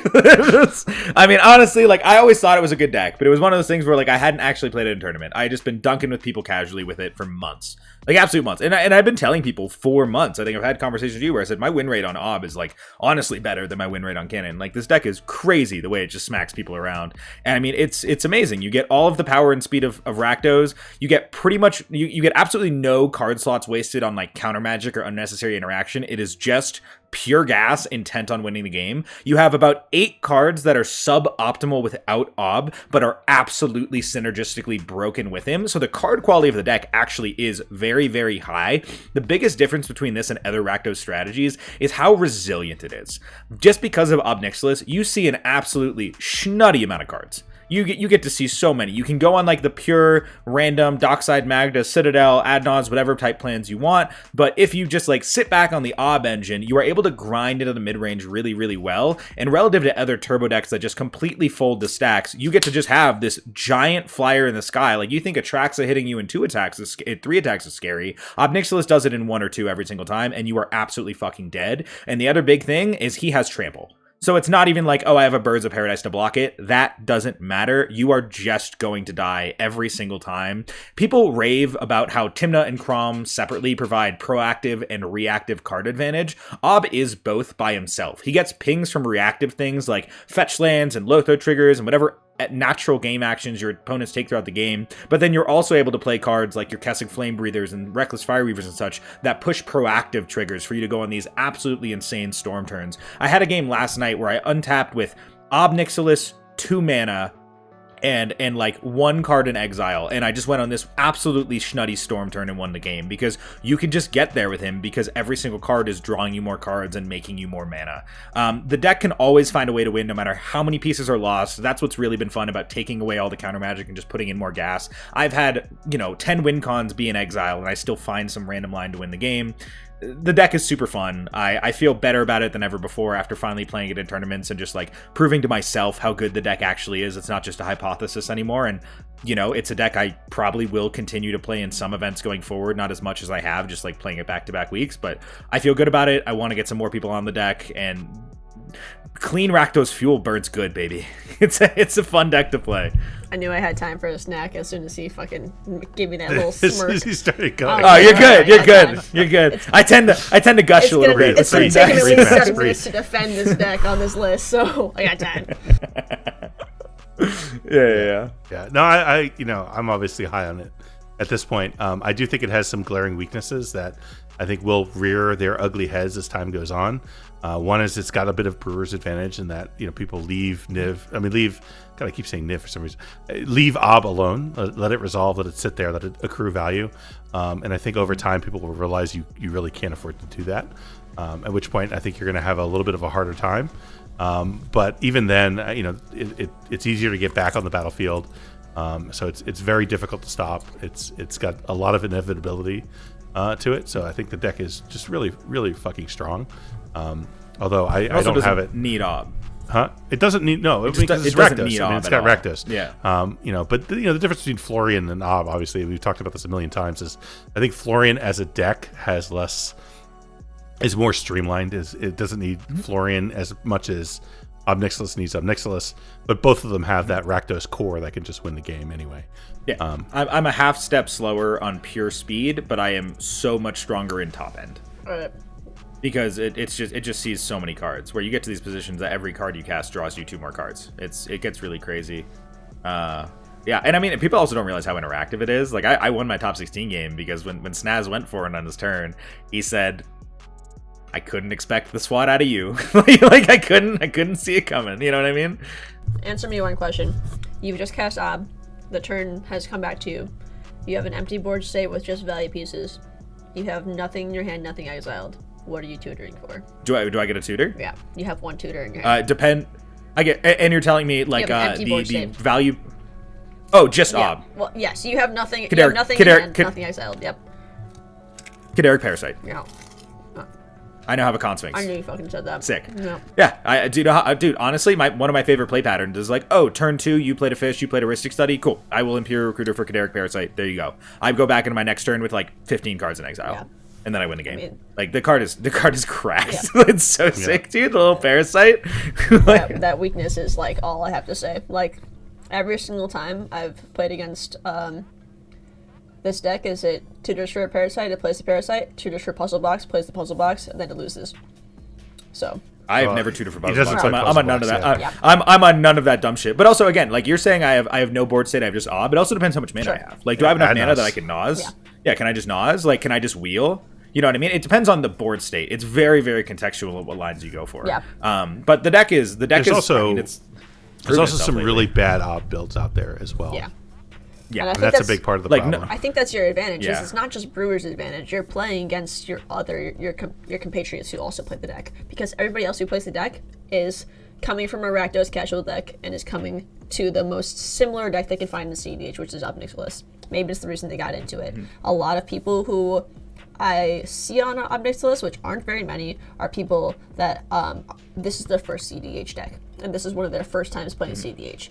The first time this happened was at SD2, I think, and he just tutored for his Parasite and lost. So I think that with a good player's experience and intelligence, this deck can kind of like sleuth and very minutely interact its way into the late game, where it can really pop off and have an effect, especially because this deck is good against good players, because good players will have other things to do than worry about your Ob Nixilis. But yeah, I think that its shortcomings can be quickly overlooked by people that have no worry and no concern for what it's doing. So yeah, strong. Fair. Yeah, it's a fun deck. But also, like, yeah, I would recommend take a look at my list. I cut all the fat. There's no like cute puzzle box or any dumb stuff like that. It is pure clean Rakdos fuel, and it just felt really good. He studied my Florian list closely and made proper adjustments. I did, actually. I did. I looked at all the good Rakdos lists. I even that was how I first met Max P, was when I started brewing Ob, when it was first spoiled and someone recommended I talk to him. That was how we first communicated. Yep, 100%. Yeah. Yep. All right, moving on from Obby Boy, because I don't think we're going to hear about it again. The Slobby Dobby. We're at number 8. What do you got, Shauna? I think I'm going to approach my top 8, because everything from here on is straight gas, right? In order to make top 8 of a CEDH list these days, you have to be insane. Like, we're no longer looking at clunkiness. We're no longer looking at minutely shitty cards. Like, this is all gas, no brakes. Every single card in these decks are good. And if they're not, they have to have a pretty damn good excuse for it. That being said, the way that I structured the top 8 decks, because they're all very similar in terms of card quality and ability to win, is how afraid I am to seat them at a table. This can be definitely very biased, because my deck is very good against some decks and bad against others for reasons that may not apply to you guys, but I put Krom Tevesh at 8. Ooh, I figured you'd put that one high. No, it doesn't deserve to be I've higher. got that one higher. It doesn't deserve to be higher, but it's definitely up there. But yeah, It's a great deck. Again, I'm very biased. I play against this deck all the time. It's got a very strong game plan. If you see a deck, or if you see a hand that powers out your Tevesh on turn 2, it is not like Atraxa. Your turn 2 Tevesh or turn 1 Tevesh will always get you places, because there is no fat, no ramp, no like anything in this deck. If you see anything, it is a key to do something. So, unless you draw straight rocks and lands, in which case I'm really sorry. But, I mean, this deck has incredible potential. Super high card quality. Super high card quality, as will be the case for most of my top 8. But I just think it's got a very big, bright target in Tevesh, where you can say, here you go, here's the thing that you guys all need to slowly work together to chip away at. It's going to protect my life total because you're busy hitting Tevesh, and as soon as Tevesh dies, I will have naturally or with Tevesh drawn enough cards to kill you anyway. So, I think the name of the game in CEDH these days, whether politically or with their cards, is to distract, and Tevesh does a great job of that. And yes, Crom sucks, but Crom will get you incremental value while your Tevesh is being pinged down. Yeah, I can't argue with any of that. I might skip over you here, Max, because my number 8 is the partner pair of Crom and Tevesh. Nice. Which one of the interesting things about Crom Tevesh lately, which what I like, is there's been a huge conversation in, like, you know, people say Sharky's build or Ian's build, essentially. Where is it a little more proactive or is it a little more mid-range grind? And it's funny when you talk to people more on the Sharky proactive plan, they're big Tevesh fanboys. They like the life total protection, they like the distraction, they like the consistency in the first couple turns. And when you get more towards the mid-rangey guys, they tend to lean more towards Crom first. So like, Crom protects my Tevesh if I do play Tevesh afterwards. You know, I've also heard Ian, I've talked to Ian about the deck a bunch, and he said, like, if you look at Crom, it's, I'm guaranteed to get essentially 4 cards over 3 turns. If my Crom is out for 3 turns, I've drawn more than 4 cards with my Crom. Is kind of what he says, where he says, like, the actual card rate of Crom tends to be pretty good, and then Crom also functions as a very good blocker to protect your life total. So, like, there's a real conversation there about which one is the better one to play first, and I think depending on how you play the deck might kind of decide that, because there also is a lot of utility for the Tevesh tokens being used for Culling the Weak and Diabolic Intent and those types of things. Some lists are on Mystic Reflection, which is like the coolest fucking synergy in the world with Tevesh, and I love with all my heart. But yeah, I mean, it's a Grixis Turbo Wincon deck, but with much better, like, mid-range, better resiliency than something like Rogsai. It's probably better in the current mid-range Melda when it is built more mid-range, I think, because that gives it the ability to grind with these Turbo Wincons.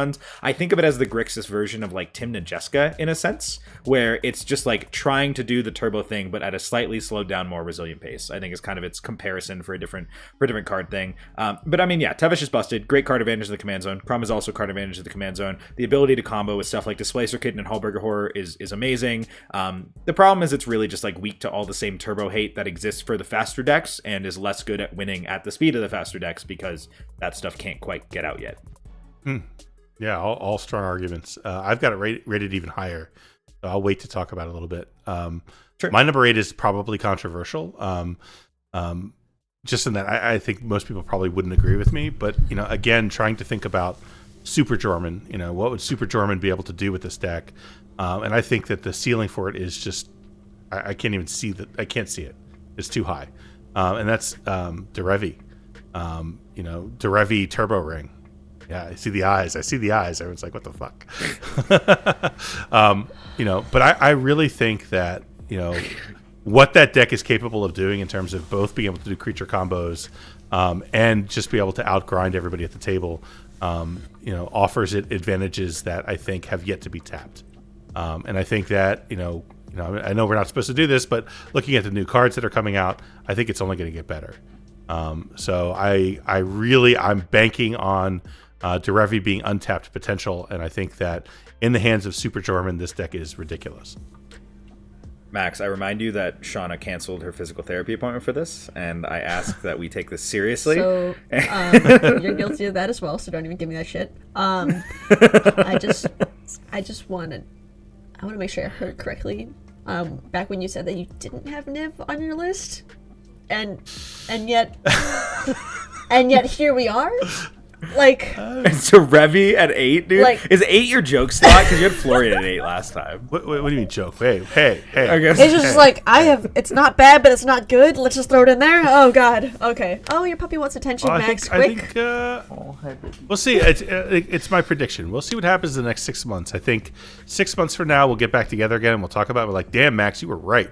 Derevy's no joke. Watch. Yeah. That's my prediction.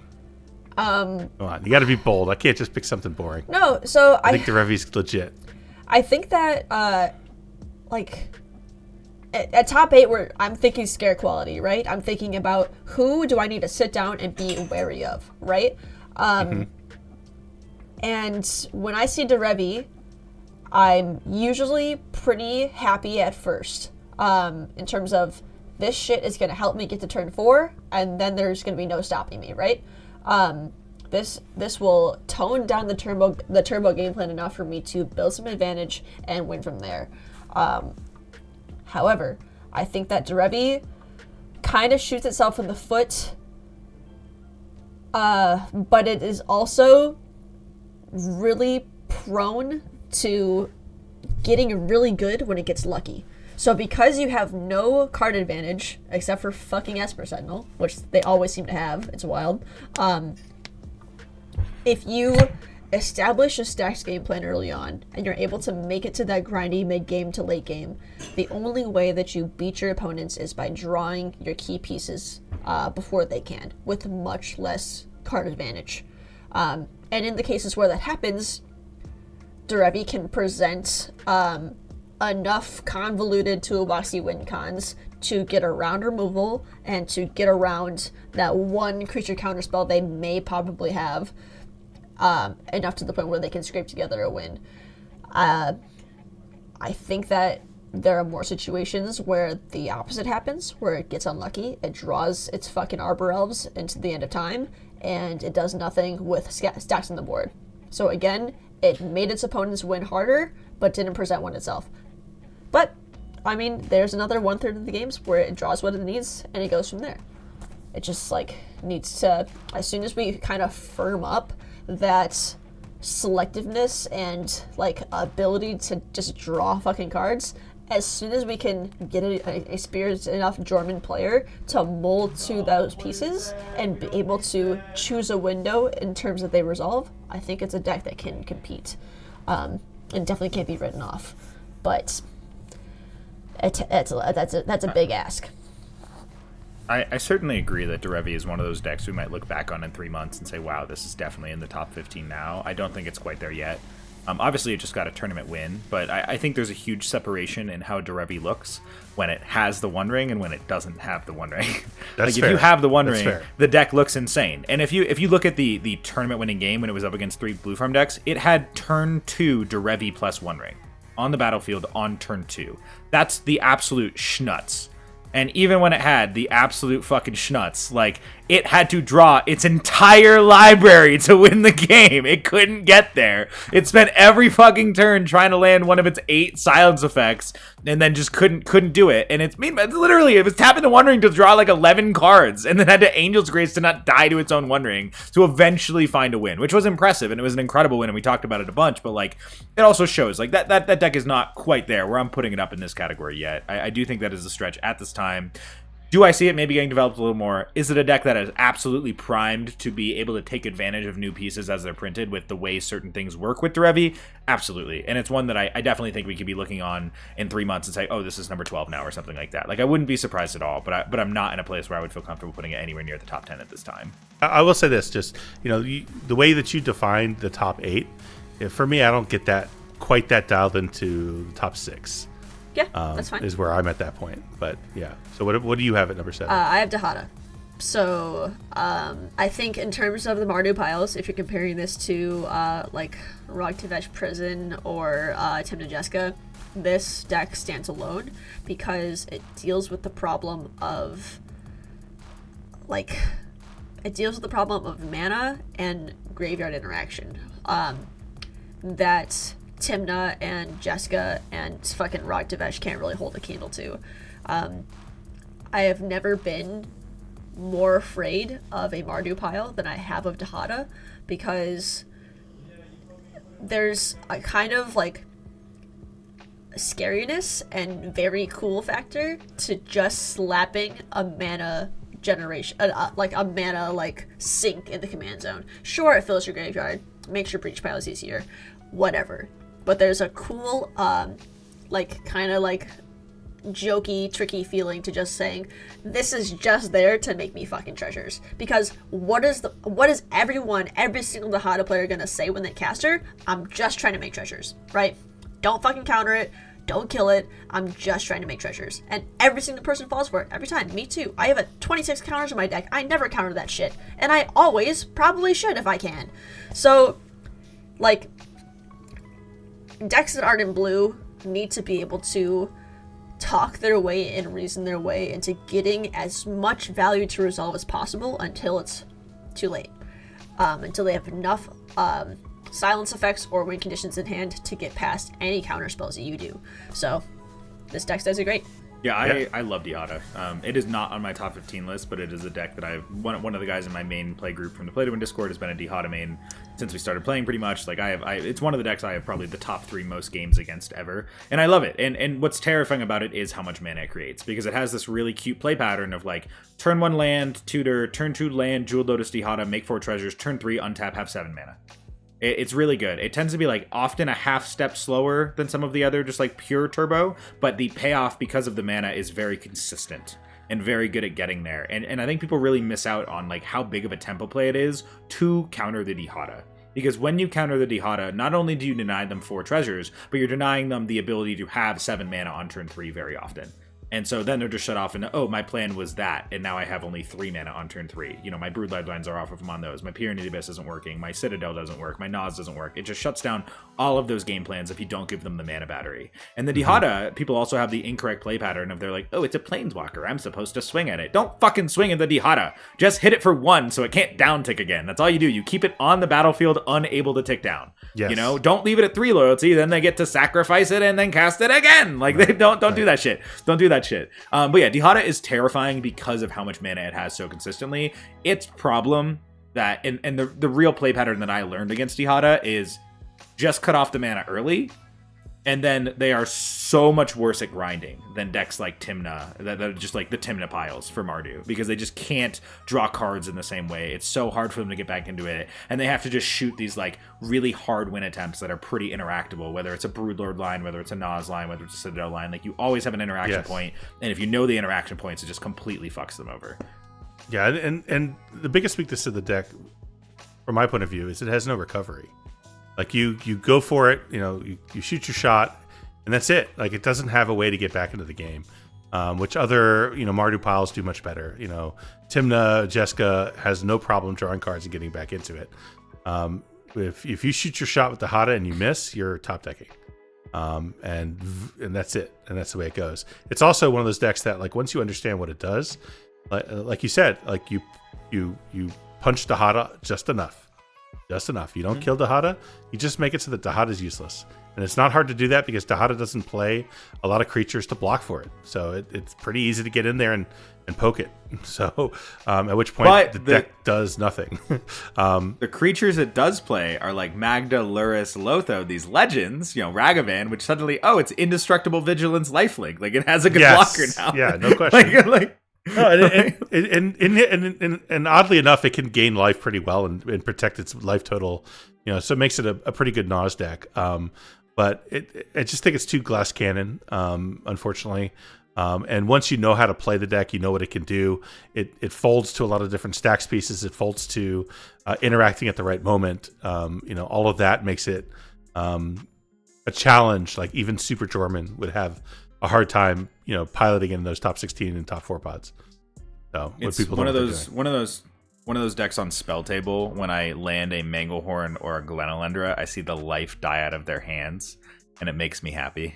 Yeah, yeah. My favorite is Devrick. Devrick played it for a long time, and engaged with him when someone landed that Manglehorn, and just watch him be like, "Well, fuck." Fuck this. Fuck, yeah, I'm done. It's like, that's the thing is Dihada can fucking shoot a turn 3 shot every goddamn game, and that shot is powerful. But if you fuck with it at all, it can't. Like, falls apart. Completely falls apart. Yeah. Yeah. All right. But I respect the choice. I like that deck a lot. I think it just folds to too many different things. So I do understand the fear on Niv specifically though, because Dihada is one of the decks that won't be afraid of you holding up a piece of counter magic because they'll give you two things to try and deal with right away. So because of the mana, I can definitely see why that is a scary deck to be against on Niv, because they don't care which one of the things you counter as long as one of them goes through. Yeah, it makes sense. So you want to guess what my number 7 is? Italian at number 7, and I feel very strongly about it at 7. I think the deck is legit. I think stop laughing at me. I think at number 7 is the perfect spot for it. And all the decks above it, I think, are like a tier above. I'm not gonna lie. Like I don't think it's a top tier deck right now. But I think it's capable of competing with all of the top tier decks on some level. And I think for all the reasons that we already talked about, like learning how to pilot the deck correctly, where you're efficient and you're very careful about your interaction, you're very careful about getting those couple extra points of damage here and there to make sure that when you get to the end game you're set up correctly. If you do those things right, this deck is capable of winning tournaments. And it's just a matter of getting that mindset down and playing into it. And like Max said before, in the untimed rounds, like this deck is a completely different animal. Right, when you have to stop worrying about like, oh shit, I only got 10 minutes left on the clock. I got to get to my next turn and then I got to go for it. Right, untimed rounds, I don't have to worry about that. Like untimed rounds, I set up my value engines, I set up my attrition pieces, and I just relax. Like and it's a completely different game at that point. So I think the deck is at 7 is perfect. Yeah, I think above all else, this is a deck that completely changes based on the pilot. If this is a newbie, if this is somebody who picked up the deck because they thought it was fun or cute or new, or they liked the Blood Chief interaction with Meme Betrayal, like, yeah, it gets there, but You're gonna have a hard time. The reason that, like, I hate when you guys say this deck, like, gets good in on-time rounds, because getting to those on-time rounds is so fucking hard, because you can't make top cut with a bunch of draws, which is what you're gonna have if you suck. So, the idea is to not suck, and, like, take every single combat and every single like tiny counter war and every single spell in your hand has to be cast the most optimally, because you have 2 colors and because you have a limited amount of time to get this shit done. But I think that I can pretty confidently say that Talion's conversion rate being so low at 17.86 is not worth what the deck can do. I think that if better players played it more often and didn't just have better choices that they prefer to play, I think that if there was a better incentive to play this deck, Talion would do very, very well with the right player, with the right pilot. But it's just brought down a lot by a lot of people who don't have that mindset and can't bring it where it needs to go. Yeah, and that's why my list is with the idea of being perfectly piloted. And I think that Talion is one of those decks that really rewards optimized piloting. Like there are some decks that are far more forgiving than others. Talion is not forgiving.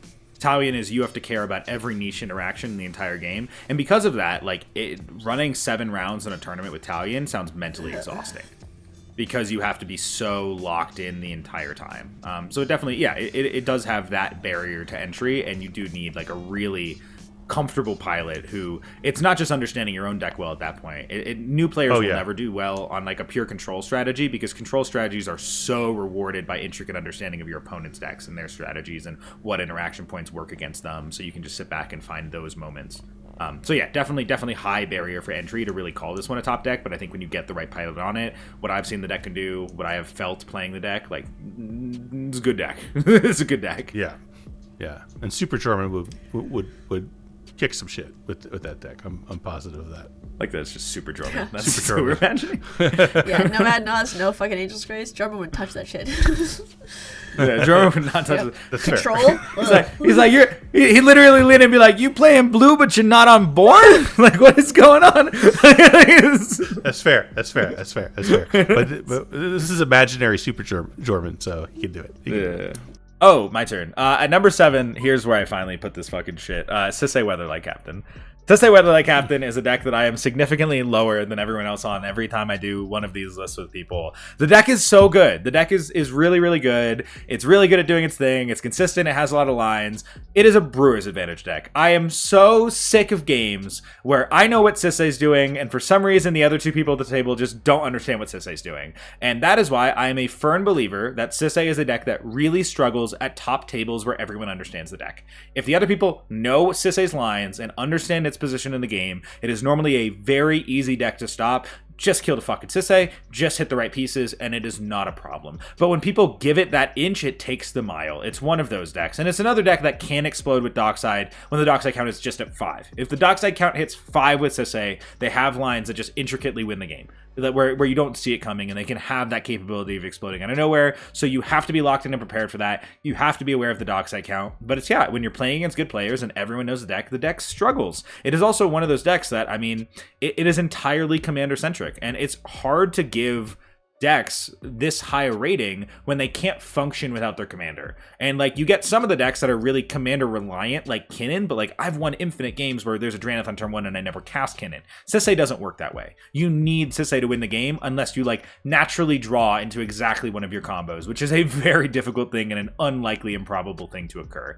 So being such a commander centric deck, being something that sort of still functions like a Brewer's Advantage deck, where I don't see it performing at top tables, I don't feel comfortable putting it higher than 7. And I think 7 is the highest I've ever put it before. The one thing I will give it is this is by far the best Agatha Soul Culture deck. It got the biggest boost from that card out of any other deck in the format, and that's a cool calling card for it. It gets to do some shenanigans shit with that, and I'm glad that it is getting more pieces. And one of the cool things about Sisei is because of the way it is designed, and because Wizards is printing so many legends, it will always continue to get more pieces. So it is a deck that will naturally get slightly more optimized by every single set that's ever printed for the remaining history of Magic, just because of what the commander does and how it works. It's in all 5 colors, and you're getting at least 40 new possible additions to its card pool in every set. Obviously, you generally don't add any of them, but each set, if you just get 1, maybe 2, the deck will slowly get better and better, and then maybe it can start tilting in a way where it isn't so reliant on just pure Sisei, and it will have other lines.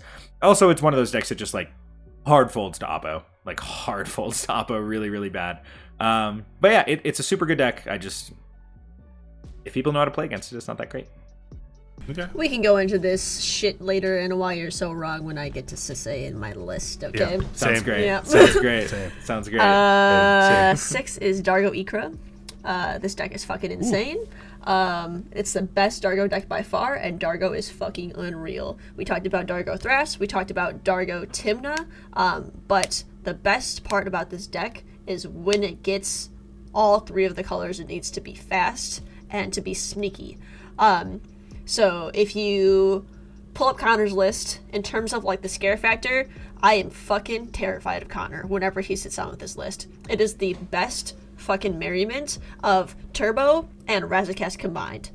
Everything that's good about Razakets that has fallen out of favor is picked up by the fact that this deck is so fucking fast and so covert in the way that it approaches its win conditions. So having the access to all of the Calling the Weak, blah blah blah ramp, all of your tutors, all your Razaketh, Explosive, Peer into the Abyss, Ad Nauseam win lines, as well as the backup with the ramp and kind of sneakiness and adaptability of green. So having green, having black with Dargo makes this very good commander into something that is unbeatable at top tables, in Swiss, anytime. Having little value pieces that are just not worth the counter but perform so well every single time is amazing. The amount of times I've seen a Birthing Pod land, the amount of time I've seen Connor resolve a pattern or rebirth without a bat of an eye, fucking insane. Xandid Swarm goes crazy in this deck because you just need as many silence effects as you can because you're not going to counter shit, and it's crazy. It's not a deck that obviously we kind of are in a little bit of contention as to what the top 8 means in this list, but top 8 definitely means cannot be picked up and piloted by anybody.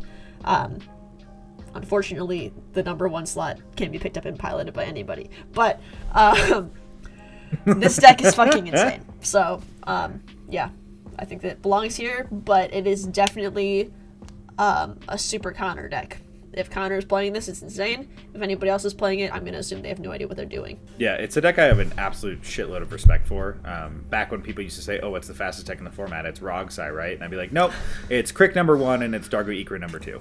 Like, Dargo Ikra is absolutely terrifying, but it's similar to the issues with Crick. It is a glass cannon. It is an absolute glass cannon, even more so than Diana. You've been schlunked on by turbo decks a bit here. Yeah. You've developed a fear, I Shauna. have. I can see a pattern forming. Because if I don't have the counter, then nobody does, right? I don't know how. Yeah, I don't know, like, exactly. you guys are like talking about the weaknesses of glass cannon decks. I don't know, like, I'm scared of this deck for a reason, and I have 26 counter spells in my deck, right? So if I'm stopping them, and I'm still afraid of them, then how the fuck are you guys stopping them? I just don't get it. Like, well, I think there's a genuine issue of when you look at a game scenario and you hypothesize, let's say there's a Dargo Ikra at the table, and let's say there's you on Niv Mizzet at the table, and I'm mulliganing, I'm less concerned about mulliganing for the interaction than I know should that. because you are at the table, Yeah. and I'm like, Yes. you got this. Yeah, one. I know. You know what I mean? So I think that there's a poor play pattern where people will mulligan incorrectly because you are at the table, and that has developed a fear of the turbo decks. yeah. Yeah, I think that's fair. I think the tables warp a little bit around you on Niv. Fair. Yeah, because we're like, okay, you're the police. Like, go get it. Yeah. And I'm going to try to win after you stop this other person. Like, Yeah, not my job. I'm just going to play this Goblin Welder and pass. Yeah. If Here's a Goblin yeah, Welder. if I know, like, I'm playing at this point. Like, if I know you got something, I'm just gonna die to the first person. I don't give a shit. I'll die with counters in hand. Fuck that. I'm not gonna like stop you to just elude you. I'm tired of that. I'm just gonna die to the first person so I don't have to think through another turn. Like, easy. Yeah. Fuck this. Yeah. Yeah, I understand that. I feel like our Talion list at this point. Like, I feel like we have the ability to interact late in lines, which kind of gives us the ability to do things like pass on stuff. Like, oh, I pass on it, and feel okay that I'm going to have a chance later to still stop the win, and that puts the pressure on everybody else at the table to interact. And I'm being honest. I'm like, I'm not going to respond to this. I don't need to. I won't say I don't need to. I'll say I don't have anything that works for this, and then that forces everyone else to interact, and then I can step in at the last minute and stop it if I absolutely have to. To be clear, Niv plays Trickbind as well, my guy. Yeah. It's the same shit. Sure, it's the same but shit. there's a lot of differences though. There's a lot of differences beyond that. Like I don't know. quoted- I've found at least that with Talion, I've been able to avoid that problem. So I don't know. Maybe I don't know if it's a card difference or just a different play pattern at this point. But I definitely feel like I'm getting around it. I think there's also the difference of, I think mulligans with Talion are more. We're going to talk about Talion versus Niv a lot. This fucking aren't we? But like when I play both decks. I actively play both decks right now. I mulligan with both decks, so like I do feel like I have an informed opinion on this. When I'm mulliganing on Niv, if I do not see a Mystic Remora, Ristic Study, or Overweighted Dockside, I'm putting that hand back and I'm continuing to go down. Like with Niv, that's what you're looking for, and then the counters are just you're hoping to have the right ones. When I'm mulliganing on Talion, I'm significantly more flexible because I can keep a hand that's like just turn 1 Talion and trust, or I can keep the all interactive hand and just like get to a turn 3 Talion, and like that's still okay. Yeah. So like it's a little more flexible on the mulligans, so I think constantly keep more cards. And I think because of the way it is, I also think people are like less mulliganing with the thought of Talion at the table than they are for Niv, because I think when people play against Talion, they're really thinking, oh, you're mulliganing for early Talion and hoping to draw the interaction, versus Niv that they expect to just already have it. But my number 6 is Tevesh Krom. And I think that deck is going to continue to rise as more and more people pick it up, because it's getting real popular right now. It's got basically, in my mind, the best ways to win in Grixis, right? Because you can do things with Displacer Kitten, you can do all of the regular breach lines, you can do the ad nos things. You get everything. You get your cake and you get to eat it too. Yeah. You get card advantage in the command zone, both with Krom and Tevesh. Like, it's just like all the good Grixis stuff. Yeah, it's a little bit slower than say like Rogsai, if given perfect hands. Yeah. But my God, is it better in a mid-range plan into a mid game? It can win in the late game. At no point in any game is it weak. Yeah. It's always strong. And if you gave that deck to Super Jorman, holy crap, he would dunk on people, just ravage tournaments and like make people cry. So I think the deck is exceptionally strong, and it's going to continue to do well. in the months ahead. Yeah, makes up for its lack of silence effects with insane card quality and the ability to pivot to any type of win condition based on what board state is looking at and what its opponents are weak to. What do you got, Max? Oh, my next. Yeah. Sorry, number 6. Why are you number always 6? shocked by I this? have Dude, What? Me? There's I- three Me? of us. Oh, my I've turn. got the What? dude. I'm just like out of order in my head. I thought you were next. I'm sorry. At number 6, I have Tivit Cellar Secrets. Again, I've been hanging out with Temujin lately. Like, this dude pilots this deck like a god. Oh my god, the amount of patience that I've seen this deck piloted properly with.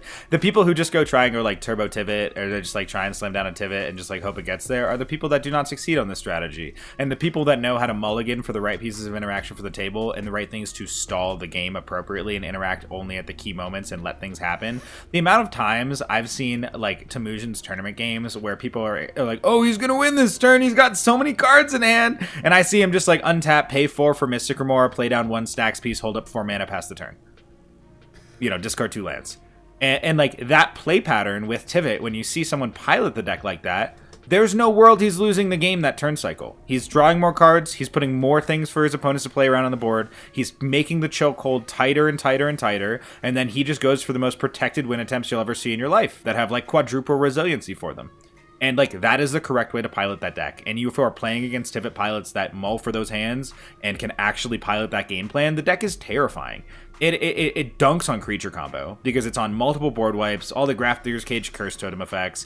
It like has all of the interaction it necessarily needs for the turbo matchups, where when it knows it's in those positions against proactive decks, if it's against multiple proactive decks, it can mulligan for the proper static interaction to put on the board. If it's against single proactive decks, it can confidently keep the stack interaction that can handle them. Like it's really, really good at just doing this wait and chill game plan. And yeah, I mean, it's when people try and be too proactive to the deck and shoot their shot, the same way I talked with Talion, where I said like we want to just sit back and wait as long as possible. Tivit's in that same camp where when you shoot your shots, that's where you've now opened up the opportunity for win. But if you just sit back and continue to make everything harder and harder and harder on your opponents, almost like a stacks deck, it works really, really well. But stacks falls into this really bad pattern of like I'm often tapping out for a stacks creature and just hoping it gets back to my turn. Tivit is continuously putting more and more control-y stacks effects on the board, be it Ranger Captains, Draeniths, Dothies, you know, Blood Chiefs Ascend, or not Blood Chiefs, Blind Obediences, whatever. And then it's just like sitting there with also a handful of counter magic that says give it your best shot and try. Yeah. And yeah, so I've been more impressed with the deck lately. I was actually falling really down on it because there was a couple months there where Tivit did just like absolutely nothing. It was complete garbage.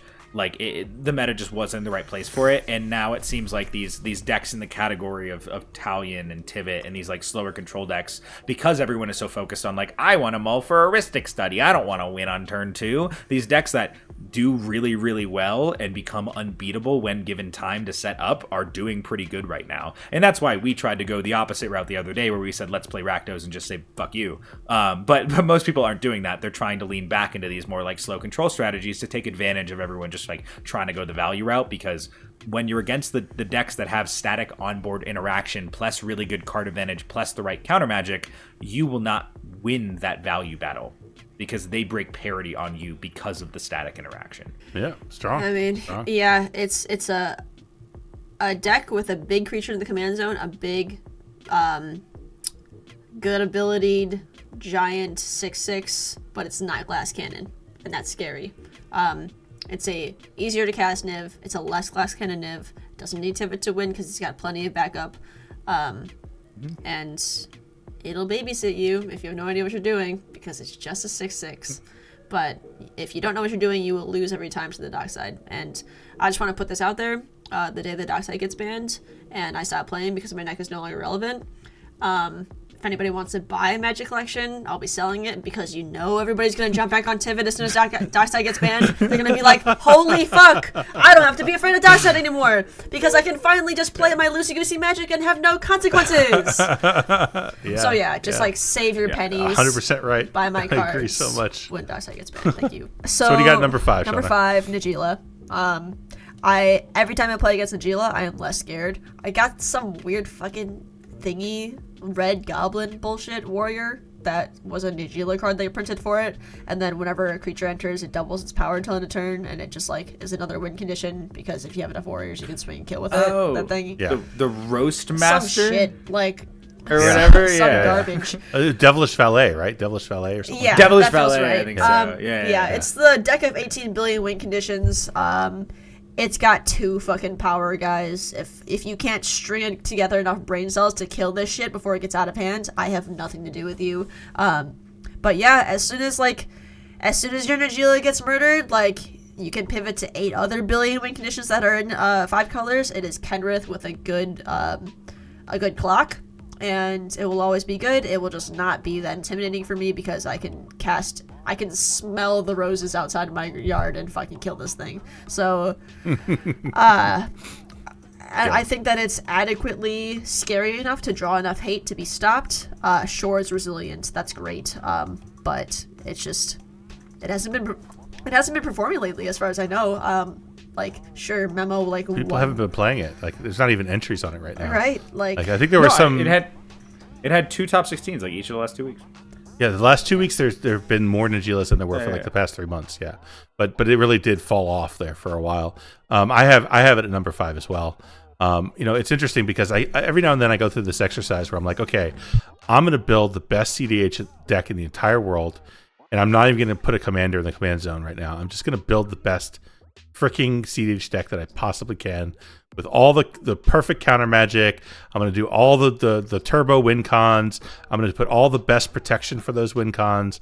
I'm going to have the fast mana I want. I'm going to do like all just the best stuff. And then once I do that, then I'm going to figure out what commander to put in the command zone. And every single time I do that, I end up with Najeela because it's the best possible choice for that kind of deck, right? Mm-hmm. And because of that, because the card quality is so ridiculously high in Najeela is always going to be up there as one of the most powerful decks in the format. I think it's fallen off lately because the one thing that Najeela lacks is it does not have card draw. It does not have card advantage at all. So you have to like, there's where you sacrifice card quality. You have to shove every last draw engine that you possibly can into the deck, whether it fits or not, to try to make up for that loss, because you do end up with games where you get an early Najeela and someone's like, yeah, Bolt. Najeela's dead, and now what? You're top decking and praying. That I think is the one weakness of Najeela, and I think the only thing that keeps it from like one of those like top 2, top 3 spots in my mind. Just do the thing that Max does to solve all his problems. Just slap Consecrated Sphinx in there. Call it a deck. Yeah. No, you're not wrong though. Consecrated Sphinx is great. It draws a lot of cards. But honestly, I say Nezahal is better than Consecrated Sphinx. Absolutely. Does your Consecrated Because Sphinx prevent Consphinx- itself? No. Yeah, no, but even that, but it's like when you play a Consphinx, the entire game revolves around removing the Consphinx. When you play a Nezahal, people just like accept the Nezahal. So yesterday I was playing at my LGS, and I carry around Kinnan now with me. Your Kinnan list, and there's everyone likes to take a shot at it and play it. So dude was playing Kinnan, drops a turn 2 Consecrated Sphinx, passes the turn, goes to draw his double cards, trigger on the stack to Shauna's Tidebinder. Boom, dropped it right on that Sphinx. Sphinx did nothing the rest of the game. That card's great. I love that card. You're a monster. You're an absolute I love monster. Tishana's It was Tidebinder. incredible. That's so cool. So good. So good. Yeah. But anyway, what about you? What do you got, Max, at number 5? Well, I think my favorite time thing I ever did was when I was against Rogsai, and they really needed to get rid of my board, and so they slammed down an Orcish Bowmaster, and I hit him with the Tishana's Tidebinder, and then they were like, "Fuck, okay, sacrifice Mount Doom," and I was like, "Here's a trick bind." yeah. But no, at number 5, I have get fucked, stay fucked. I have Atraxa Grand Unifier. Again, it's one of those decks. Yeah, Atraxa's super good, and again, my experience with Atraxa. I have so many games against NATO. Yeah, you're NATO. And like NATO's I'm NATO. Like I'm playing against the best Atraxa pilot on Atraxa. The same way like I view Tivit because I play against the best Tivit pilot on Tivit. So yes, I have a very strong view of that deck because I've seen what they're able to do at the best pilot's hands. And like NATO top 4s everything he enters. like he came in. My first ever game against him was our top 16 game in an online tournament, and then he beat me at the finals of SCG Con, and then he top 4'd this next SCG Con, and he's in the top 4 of every single local event that we did together. Like the dude is a freak, and he pilots Atraxa so well, and he's super good at sitting back and being parasitic. Like he I was mulliganing hands with him one time, and he showed me a hand that was just like 3 lands, 1 mana crop, 1 mana rock, 3 counter spells, and I was like, "You keep this?" He goes, "Yeah, trust." I'm just like, okay. Like, he just sits back and he'll happily just like interact at the key moments and then like cast a Twaxa, and he's really good at piloting that style. But he also is very selective. And like what I do like about Atraxa, because it has the food chain lines, like Atraxa can just like win out of nowhere really, really well sometimes. Or sometimes it will do the thing where it's just like, here's a culling ritual, completely obliterate everything you guys ever done. I'm gonna see if I can get the win this turn, but even if I don't win this turn because of the culling ritual, you guys aren't winning in this cycle. So it's really good at developing those types of cultivated situations where it's able to shoot win attempts while also saying your opponents can't win in that turn cycle. And then I mean it runs like right now, because it has the combination of, you know, Silence, Orm's Chant, Ranger's Captain, Cutsil, like whatever, it has a lot of silence effects. So it's really good at just like continuously trying to protect its win in a variety of ways, but a lot of those silence effects, because they're the Silence and the Orm's Chant and the Ranger Captain, they're very good at offensively silencing people and turning off their win attempts so they can continuously get back to their turn. Atraxa is one of those decks where when you do talk to like the better Atraxa pilots, they will scream that you need the Rhystic Study. Like you really do need a tutor for the Rhystic Study, but because it is a black deck and it is a white deck for Enlightened Tutor, like it's really good at tutoring for Rhystic Study. That's not a hard thing for it to accomplish. And then if it lands the Rhystic Study, Atraxa is so hard to beat, because Atraxa is one of those decks that is a paramount combination of card quality and synergy. The cards are very synergistic together in what the deck is trying to accomplish, and they are all very, very good cards. It's not sacrificing card quality for the sake of synergy like a lot of other decks are doing, and that's one of the things that's so impressive about the deck. It can be annoying if you know how to play against it. Obviously, like the fact that it dies to a red blast is very, very shameful. But I you know, one of the things I really appreciate is it is probably the best tutor deck in the format, because it is taking advantage of both black and green. And when you are taking advantage of both black and green, you get all of the best tutors for creatures and unrestricted. And the green creature tutors are like the most efficient tutors for cards in Magic, because they put the things directly into play. So like in terms of mana conversion of tutor to resulting in something, the green creature tutors are very powerful. So being black and green while also having these just like food chain lines, historical lines, Atraxa value bullshit, culling ritual, whatever, like the deck is so good. The deck is so good. And it gets blue for the Rhystic Study of Mystic Remora and all the counter magic. Like it's way better played as a more control deck that can just like snipe wins. And you just like, okay, here's a window, boom. Okay. I think we've talked about Atraxa. I think we've given our opinions as to why I don't agree with you. I don't think Shauna agrees either. Yeah, I mean, I like, for me, when CEDH became relevant, it was with First Sliver, right? That was the deck to play. It was the only like relevant 5-mana commander, and its food chain lines were so forgiving and so like explosive and so like resilient that as long as you had food chain, it doesn't matter. Like as long as food chain resolved, it doesn't matter what removal they had. It doesn't matter what interaction they have. As long as food chain is on the field, you can win on top of their removal. You can win in response to their removal. You can do whatever you want, because food chain in itself is just so like compact and fluid to the point where as soon as it lands, it is hard. It turns off half of your interaction because half of it doesn't work anymore. So I think that Atraxa bringing a perfect amount of card quality and a lot of fucking luck to the concisiveness of a food chain win condition is why it's doing so well. But every time they flip nothing, I'm just gonna laugh and I'm just gonna take a picture and I'm gonna send it to you. Right. No, Nice. I mean that's something that's happened. But I also do like some Atraxa decks are back on the Hullbreaker plan as well, which is something I was curious about for a while, because Atraxa is an outlet for Hullbreaker Horror. It draws your deck. So like the addition of a Hullbreaker win con as well as another one card I win the game, where I mean Hullbreaker is just so broken because it protects itself so well. Like you said with food chain, it just turns off all your interaction because every spell in your hand is a counter spell now. My biggest problem with Atraxa is just card quality. Like you have to compromise so much card quality to ramp. Like you have a lot of dorks and a lot of things that just don't do anything other than ramp. So you know you end up flipping 10 cards, huh? It's like 5 dorks. You get like 5 dorks. Yeah, that's 5 dead cards. That's 5 dead cards, Max. do you see Timna Crom running any dorks? Yeah, Ragavan. Fuck off. They don't run that. Not even all run Ragavan. They don't even all run that. They don't even all run Ragavan. God. Yeah, they run. No, he's too high up in the fucking clouds of fucking Simic to know what's going on. There's no way Waffle's not on Raggy. I won't believe that for a second. I think he is on Ragavan, but not. He's What on I'm saying Raggy. is not He's on all, Raggy. but not all blue farms are. Like there's a lot of blue farms that are not running Ragavan. Okay, sorry, Lotho's a mana dork, whatever. Like, what do you mean? You're number 4. Oh my god, this brings me so much satisfaction. And I just cannot wait to watch your face crumble when I say Kinnan. Like, this deck is right at number 4, and it is going no higher. Ever again. Never again. Because guess what? Like, you, Chicken like, butt. in order for your Kinnan to survive ever, you need to be the most charming, the most smiley, the most, like, talk of the town, charismatic dude. And that is you, right? If anybody can convince somebody to let a Kinnan survive with a single rock on the field, that is you, right? Nobody else can, like, get a bunch of Goombases to let the Kinnan, like, stick on the field than you, right?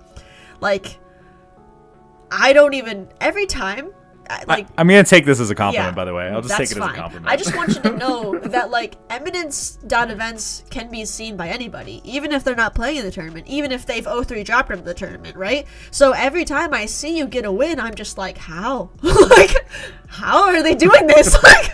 like, it's just, it is a perfect shitstorm. Culmination. He never has the outlet in his hand. That's why Exactly. he doesn't have the outlet. Exactly. I don't have There's the no outlet in his Like, hand. guys, look. Like, let me just spin together my pretty fluey words, and then you won't get rid of my Kinnan. Like, God, it's so. Give me the wish claw. I'm just gonna get a land. So I'll just get a garbage. land. It's okay. Like, getting if like- I have lost to a Kinnan, it's because my Niv is not on the battlefield. If Niv is on the battlefield, you're not doing anything ever.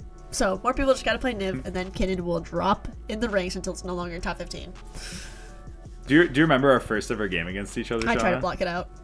On the spell table? Yeah, I went absolutely fucking, I went nutty and just had, like, all the things on the battlefield, and then I ended up with, like, the Seedborn go in, and Shauna was turn after me, and she untaps and, like, in her upkeep just throws out the bolt on Kinnan, and I was like, here's a Court of Calling for 2. I would get a spell skite, and you just said, cool, I scooped it. Yeah. That's so funny. That's Yeah. so funny. It's awesome. All right, so my number 4 is Rogsai. And I think the biggest problem with Rogsai is that there's just like this group of people that play it and not a lot of other people do. And it takes balls the size of Texas to play. Right? You have to be willing to demonic consultation into oblivion and just go for it. And if you have the nutsack to do it, if you have the ability to throw caution to the wind and go after it, this deck is ridiculous. And the deck will reward you for not being afraid. And when you have pilots like Zane, who, when Zane plays it, just goes for it, like you see it time and time again. You're like, what are the chances? What are the chances? And it just comes together. He'll do an ad naz down to 1 life and manages to piece it together and get there. This deck is terrifying. It can win on turn 1. It can win on turn 2. It is blazing fast. And then it even has a mid-range plan where it can pivot into that Rhystic Study and Mystic Remora and just sit back and play control. Like, the deck is freaking sick. The only problem with it is it if you don't get a good mull, if you pick the wrong cards to start with, the deck can just completely fall apart. So it's a very high skill level to be able to mull effectively on Rogsai. But if you have Super Jorman playing it, the deck's gonna go off every game. I don't want to, like, talk to Jorman after this video releases. Like, I don't want to talk to him anymore. He already has an ego the size of, like, the fucking roof. He's gonna hear this video. He's gonna listen to 3 hours of you just, like, waving your little pom-poms at him. And he's just gonna, like...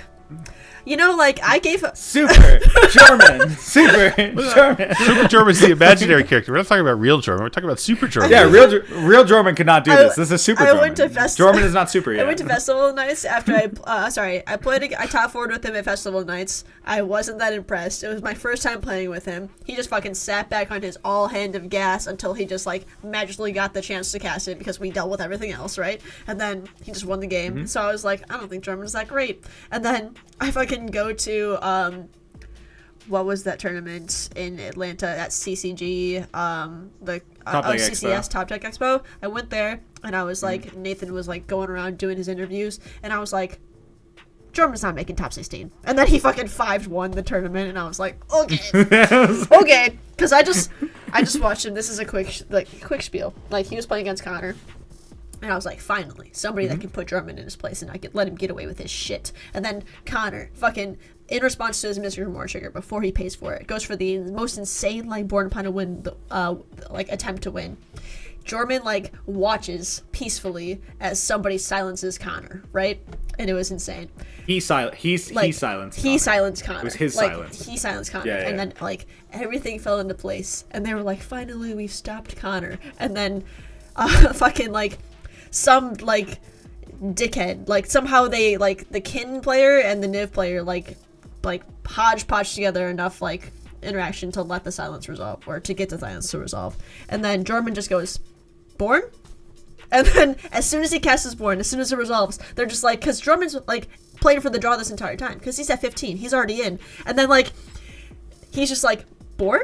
And it resolves, because of course they have fucking nothing. And then they're like, you still down for that draw? And he's absolutely not. You're fucking losing, Scrap. And then he fucking murders them. It was insane. It was so good. The most cool thing I've ever seen. What I love about Jorman's like, he's not like he never does the thing where he like dunks on you verbally. Like he's just like, yeah, okay, I'll do the thing now. And he's cool about it. He's nice and he's kind, and he like, it's just like you actually kind of enjoy losing. It's like, you're so pleasant. I just kick my ass. This is nice. That was one of my favorite. That was one of my favorite moments I've seen. Because he cast the silence on the bottom of the stack, and the second the silence resolved, that was the fastest I've ever seen a spell cast when he showed that Born. And then they offered the draw, and he goes, no, and he throws his hand on the table because he knows they can't do anything about it, and his hand was just Adnaw's Breach Dockside, and it was just like the dumbest fucking collection of cards that he'd been sitting on. Insane. Yeah. What do you have it for, Max? Yeah. Najila.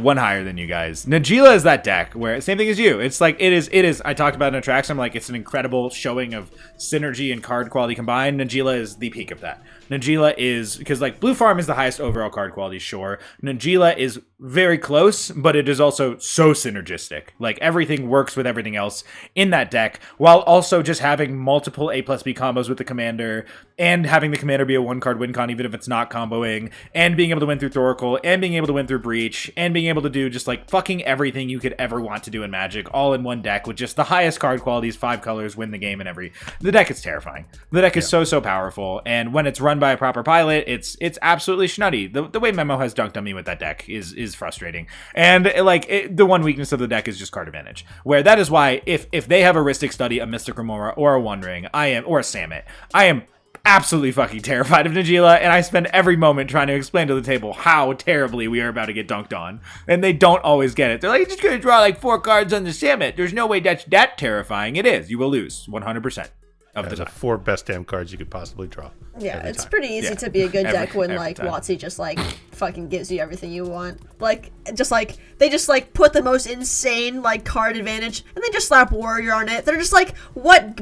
How bad could this be? How is that possible? Yeah, why is Cutzel a warrior? Why? Why is it a warrior? It's so dumb. What is wrong It's with so you? dumb. Like, I'm so tired. I'm so tired of it. Every time a new card comes out, they're just like, Najila auto include, and I'm like, that's because it says fucking Warrior on it. All right.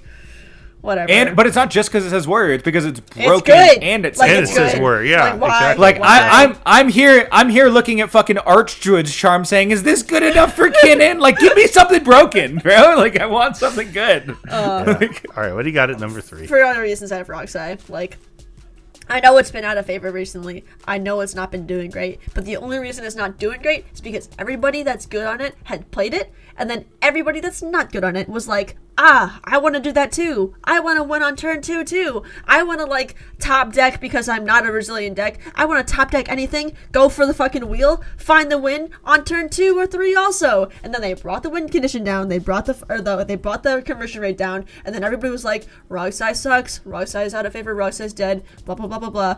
But no, every time you sit down with a Roxai and the player is like slightly next to competent or like brushing against confident in like passing, the deck will just run with you. The deck will take any amount of intelligence and just fucking give you everything, because it like, you can say it's not like you can say it doesn't it's not resilient and it doesn't come back after it's blown and slowed or whatever, like, but as long as you do what Zane does and you secure your Rhystic Study or you secure your Mystic Remora, and then everybody lets it resolve because they're like, at least it's not a breach. We're gonna live. Let the Rhystic Study resolve. And then he's like, nah, the breach is coming later, along with 17 other counter spells or like other win conditions that are gonna bury you. At number 3, I have Florian. No,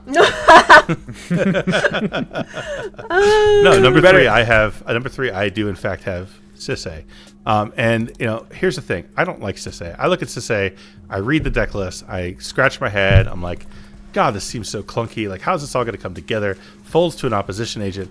And I've slowly come to the conclusion that the problem is I'm not smart enough to play Sisay. Because It's just it is like a mathematical equation in a deck.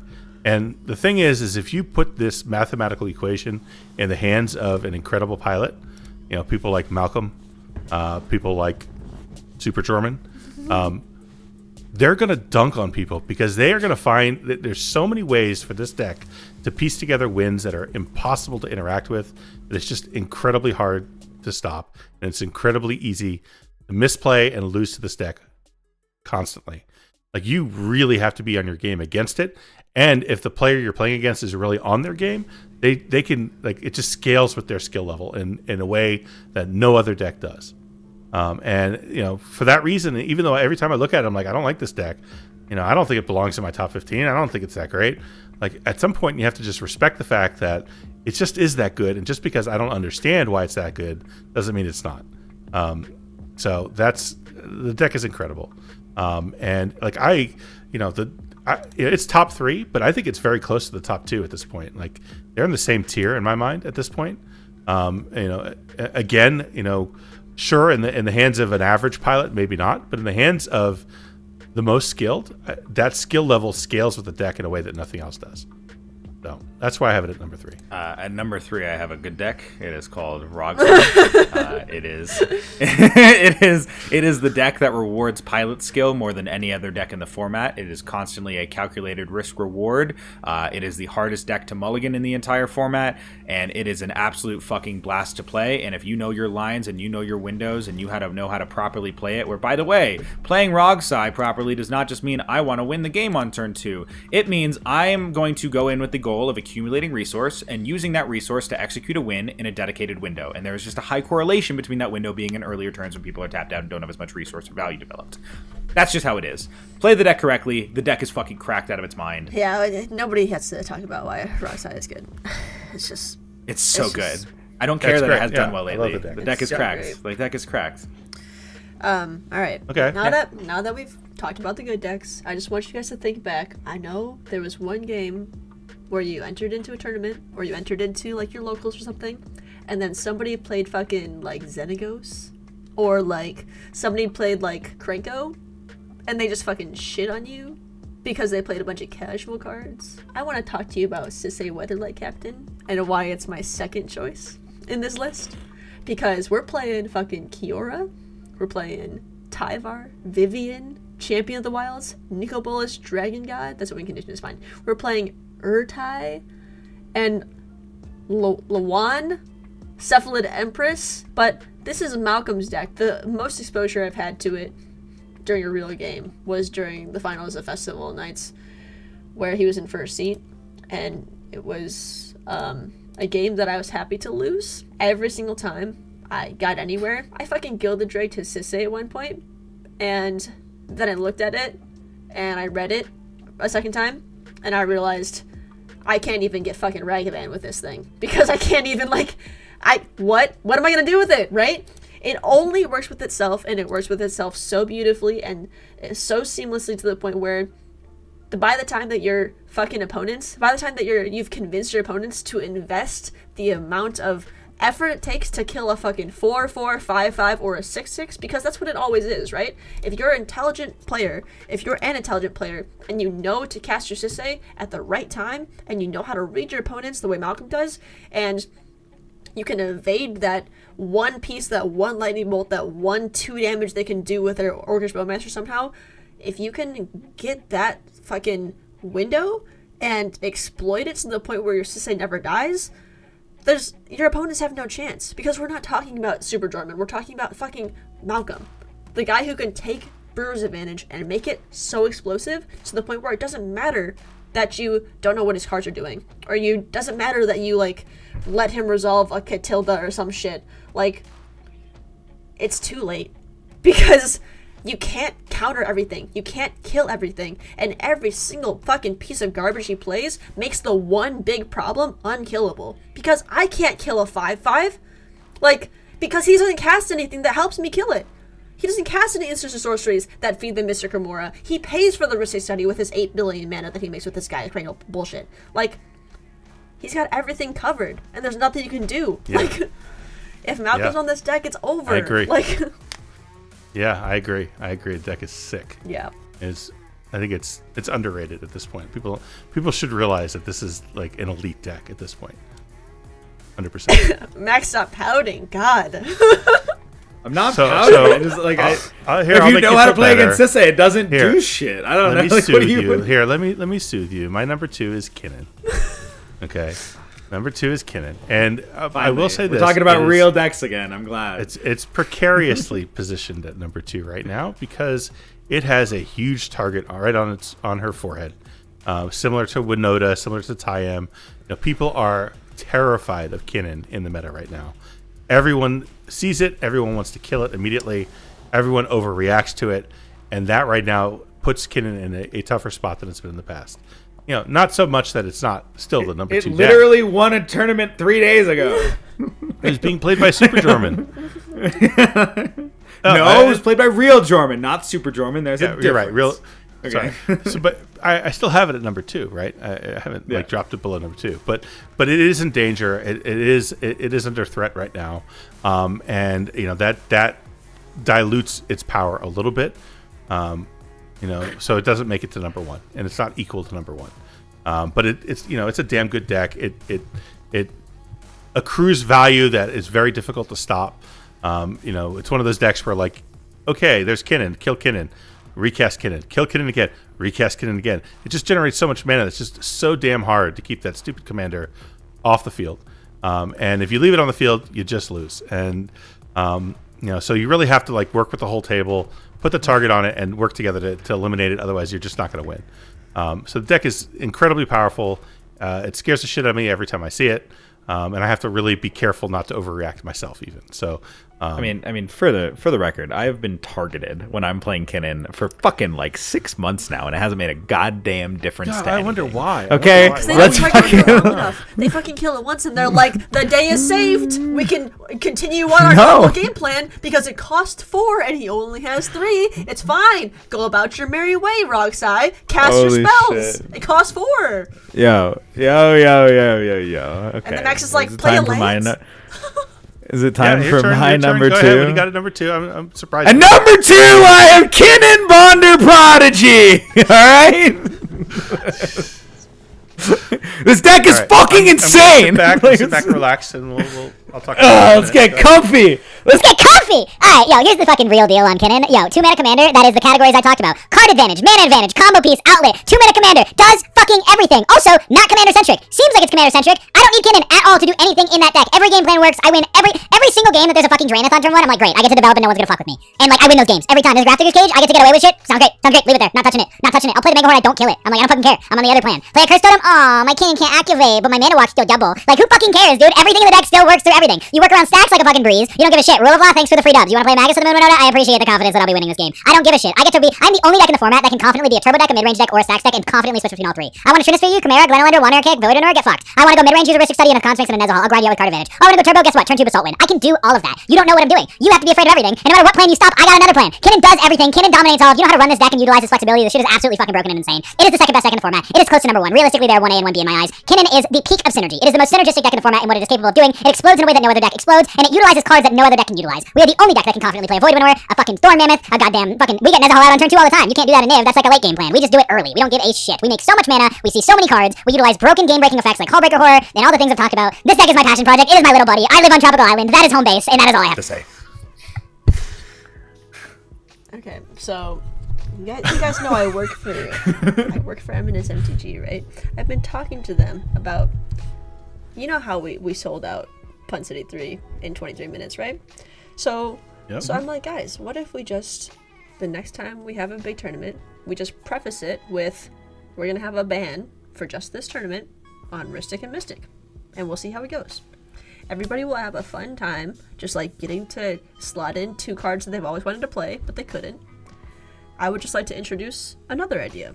What if every time we sit down with a Kinnan player who looks like he has woken up within the last 20 minutes and can mostly tap mana correctly, let's just do a vibe check, see that they are competent enough, and let's just kill it until it costs 10.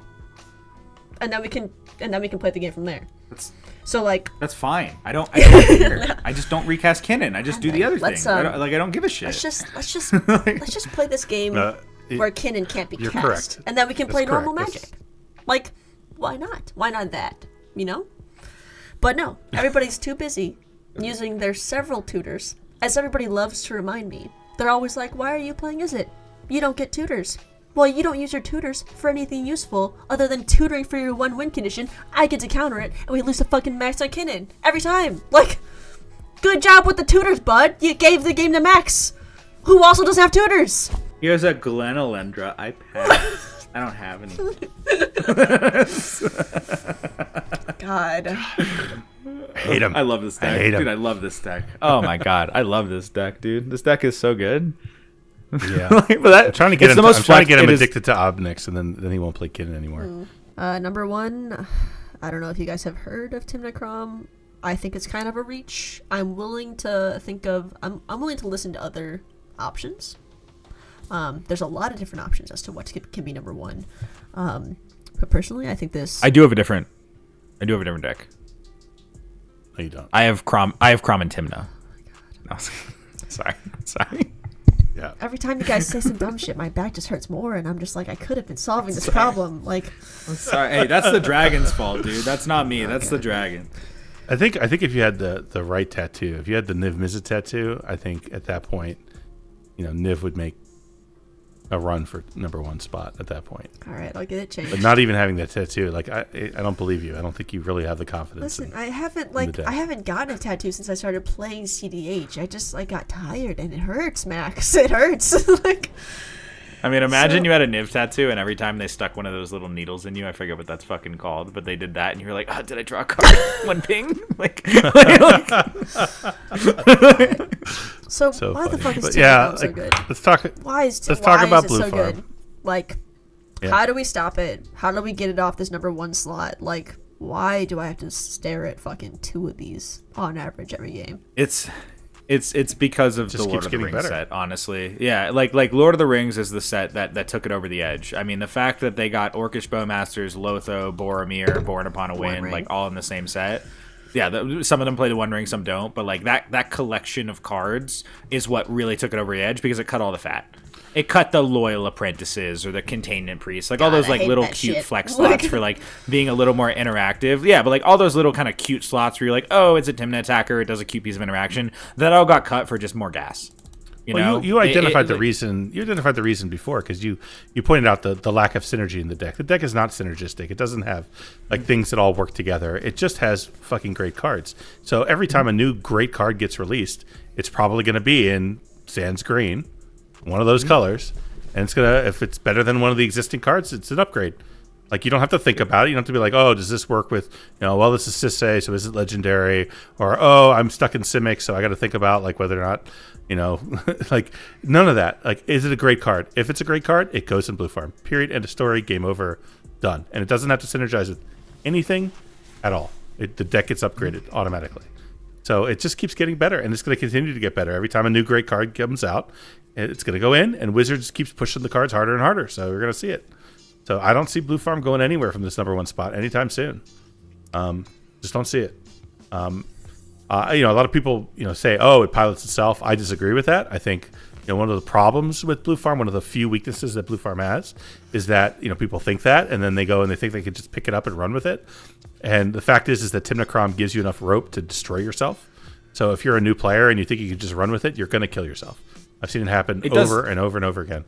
They go and they're like, oh, I'm going to turbo out an Adnos. I'm not going to be patient. And you lose. Or they say, I'm going to interact with everything. And they blow their load and lose.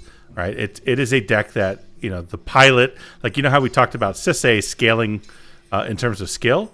Blue Farm does the opposite. The lower the skill level of the pilot, the worse Blue Farm can be in that player's hands. Right? But at the same time, if you're great, it's going to kill people. It's going to crush. It's going to make top 16s. It's going to make top 4s. It's going to win tournaments over and over and over again. Period. Which, I mean, like we talked about with Talion, where like, oh, Talion rewards perfect piloting. Every interaction does whatever. Like, Timnacrom gives you a little bit more leeway. Like, obviously, you're rewarded when you play perfectly, but it does give you a little bit more flexibility and leeway. You see a lot of cards, and all the cards are good. Your game plan is A, B, C, and C card advantage. You're tutoring for Ristic or Mystic. You are on the Tymna plan. You're on the Quick Crom plan. No matter what your plan is, Esper Sentinel, whatever, there's just so many ways to gain card advantage in the deck.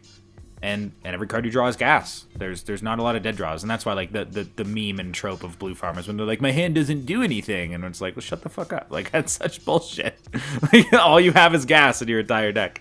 But yeah, I mean, the deck is super good. It's super consistent. It, like I talked about when I talked about Ob, it has both reactive and proactive forms of card advantage, so its card advantage is really consistent. And it utilizes the most efficient win conditions in the game in Underworld Breach and Thassa's Oracle, and it does them really well with silence effects and Grand Abolisher and, you know, everything you could ever hope for, really. Yeah, I, like, whenever people think of Tymna Crom and they know it's the best deck in the format, like, I can't help but think, and, like, whenever people are, like, talking to me about getting into CDH, they're like, how is this deck so good if everybody knows it's so good, right? And yes, one, it's card quality, but also, like, the deck gets better the more you're better. Just like Max said. It doesn't just mean, like, magic-wise. It means, like, how can you deflect? How can you politic? How can you talk your opponents into believing that you don't have the gas when you always have the gas, right? Like, there's like a 5% chance that your hand is all rocks and lands. So, every time that the Tymna Crom player says I have nothing, or has a tutor on the field, or has a Wishclaw fucking on the field, and they said that I have no way to win because of the stacks on board, because of the Niv Mizzet on board, because of him presenting win next turn, just fucking don't listen to it. Like, the best advantage you have against this deck is knowing that they always have something.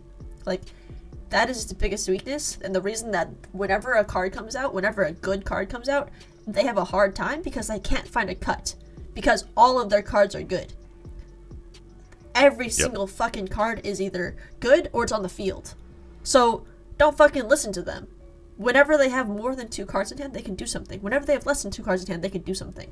So just stop fucking paying attention to them when they deflect. Every good Tymna Crom player is the best politiker I've ever talked to. Like, a bunch of my locals, they always just, like, they will do anything to get you to believe that they got so unlucky as to not draw their gas. They always have it. Or if they don't, they'll fucking draw it next turn. Or they'll draw 3 of them next turn because nobody has fucking Tymna blockers. Somehow. Like, you'll notice that every time they try and reveal their hand, they'll always reveal like 3 yeah, or 5 they're cards like, and look never at show the this, whole look at hand. this shit. Like, Oh, yeah, look at 100%. this. Like, look, this doesn't do anything. 2 cards left behind. The cards are always like Breach and a tutor. Like, fuck off. Yeah, dude. see, I have Like, nothing. I have nothing. Let me swing it with Tymna. I have nothing. Okay, I'll draw 3 cards. Okay, pass. Like, fuck, you got everything you needed just now. We're dead. Yeah, Like, you're ad nauseing on the next end stop. We know what's happening. Just don't, like- don't try to Like, bullshit they us. can never get there with Yeah. one tutor, right? So they tutor it once and then they pass, and they hope that CDH as a format is explosive enough and long enough. Like, this is the only Magic format that has 4 players, right? This is the only Magic format where it takes 3 more players' turns to get back to your turn. So they're relying on the fact that you'll just forget that they tutored. You'll just forget that they have Ranger in hand or Grand Abolisher in hand. You'll just not pay attention to what they did, and you'll let them get away with anything because you just won't think of it. Or you'll just be like, that's just Blue Farm doing Blue Farm things, but those things are broken. So don't kill my Niv when he fucking tutored last turn. Like, Yep. yeah, love it. Well, Love it. we all agree, and I think that does it. I think we did our top 15. I don't think we missed anything. Really good conversations the whole way. We'll do this again in 3 months and see see where we're at. We'll see if my Derevi prediction was correct. We'll see if Kinnan falls into the pits of despair. Like, we'll see what happens. It's crazy. It'll I'm be actually interesting. just erasing my list right now, and I'm just plugging Kinnan right in at 6. That's my prediction. There we go. I will prove you wrong. Florian's Like, moving I up don't to number know. 3. Yeah. Florian, I did really enjoy how hard Shauna shit on you for Derevi, and then immediately goes, so my next one is Ikra Dargo. Yeah. I love that too. Get out of here, dude. That's so funny. Yeah. Both Max and I will be at the boil, and we'll be at Punt City 3-2. So if you guys listening want to come say hi, and you're there, please do. But Shauna, it was a blast having you on. Really fun talking to you. I feel much better this way than getting killed by Niv. So this was good. This was good. Yeah, it's great. So Max, you want to talk about your coaching a little bit and take us out? Oh yeah, which first off, don't worry, I'll bring my blanket to Punt City 3 for Sharky again. Just make sure he has that to stay warm. But yes, I do additionally offer CDH coaching. We got to start saying this at the beginning. If you're interested in CDH coaching, you can DM me on Discord as Wounded Satellite or on Twitter as it's like at Sternberg_Max, but also foundable by Wounded Satellite. So yeah, that's super fun. We can get into that if you want to. Thank you so much for listening to the Colors or Crutch podcast. Please don't forget to like and subscribe. You can also check out our links for our Discord and our Patreon if you're interested in supporting the show down below. I will also throw any links that Shauna requests us to throw in down there below as well. And thank you so much for joining us. My name is Max Sternberg, also known as Wounded Satellite. I was joined by my regular co-host, Daddy Satellite, the Italian man, and of course by the Khaleesi herself, the Queen of Dragons in the CDH community, Shauna. How do you pronounce your last name? Gilles. We talked about this 3 hours ago. How'd you forget? Gilles. Yeah, I couldn't. It had been long enough. I couldn't remember the correct pronunciation. Thank you so much for listening, and we'll talk to you guys next time. Bye. Thanks, guys.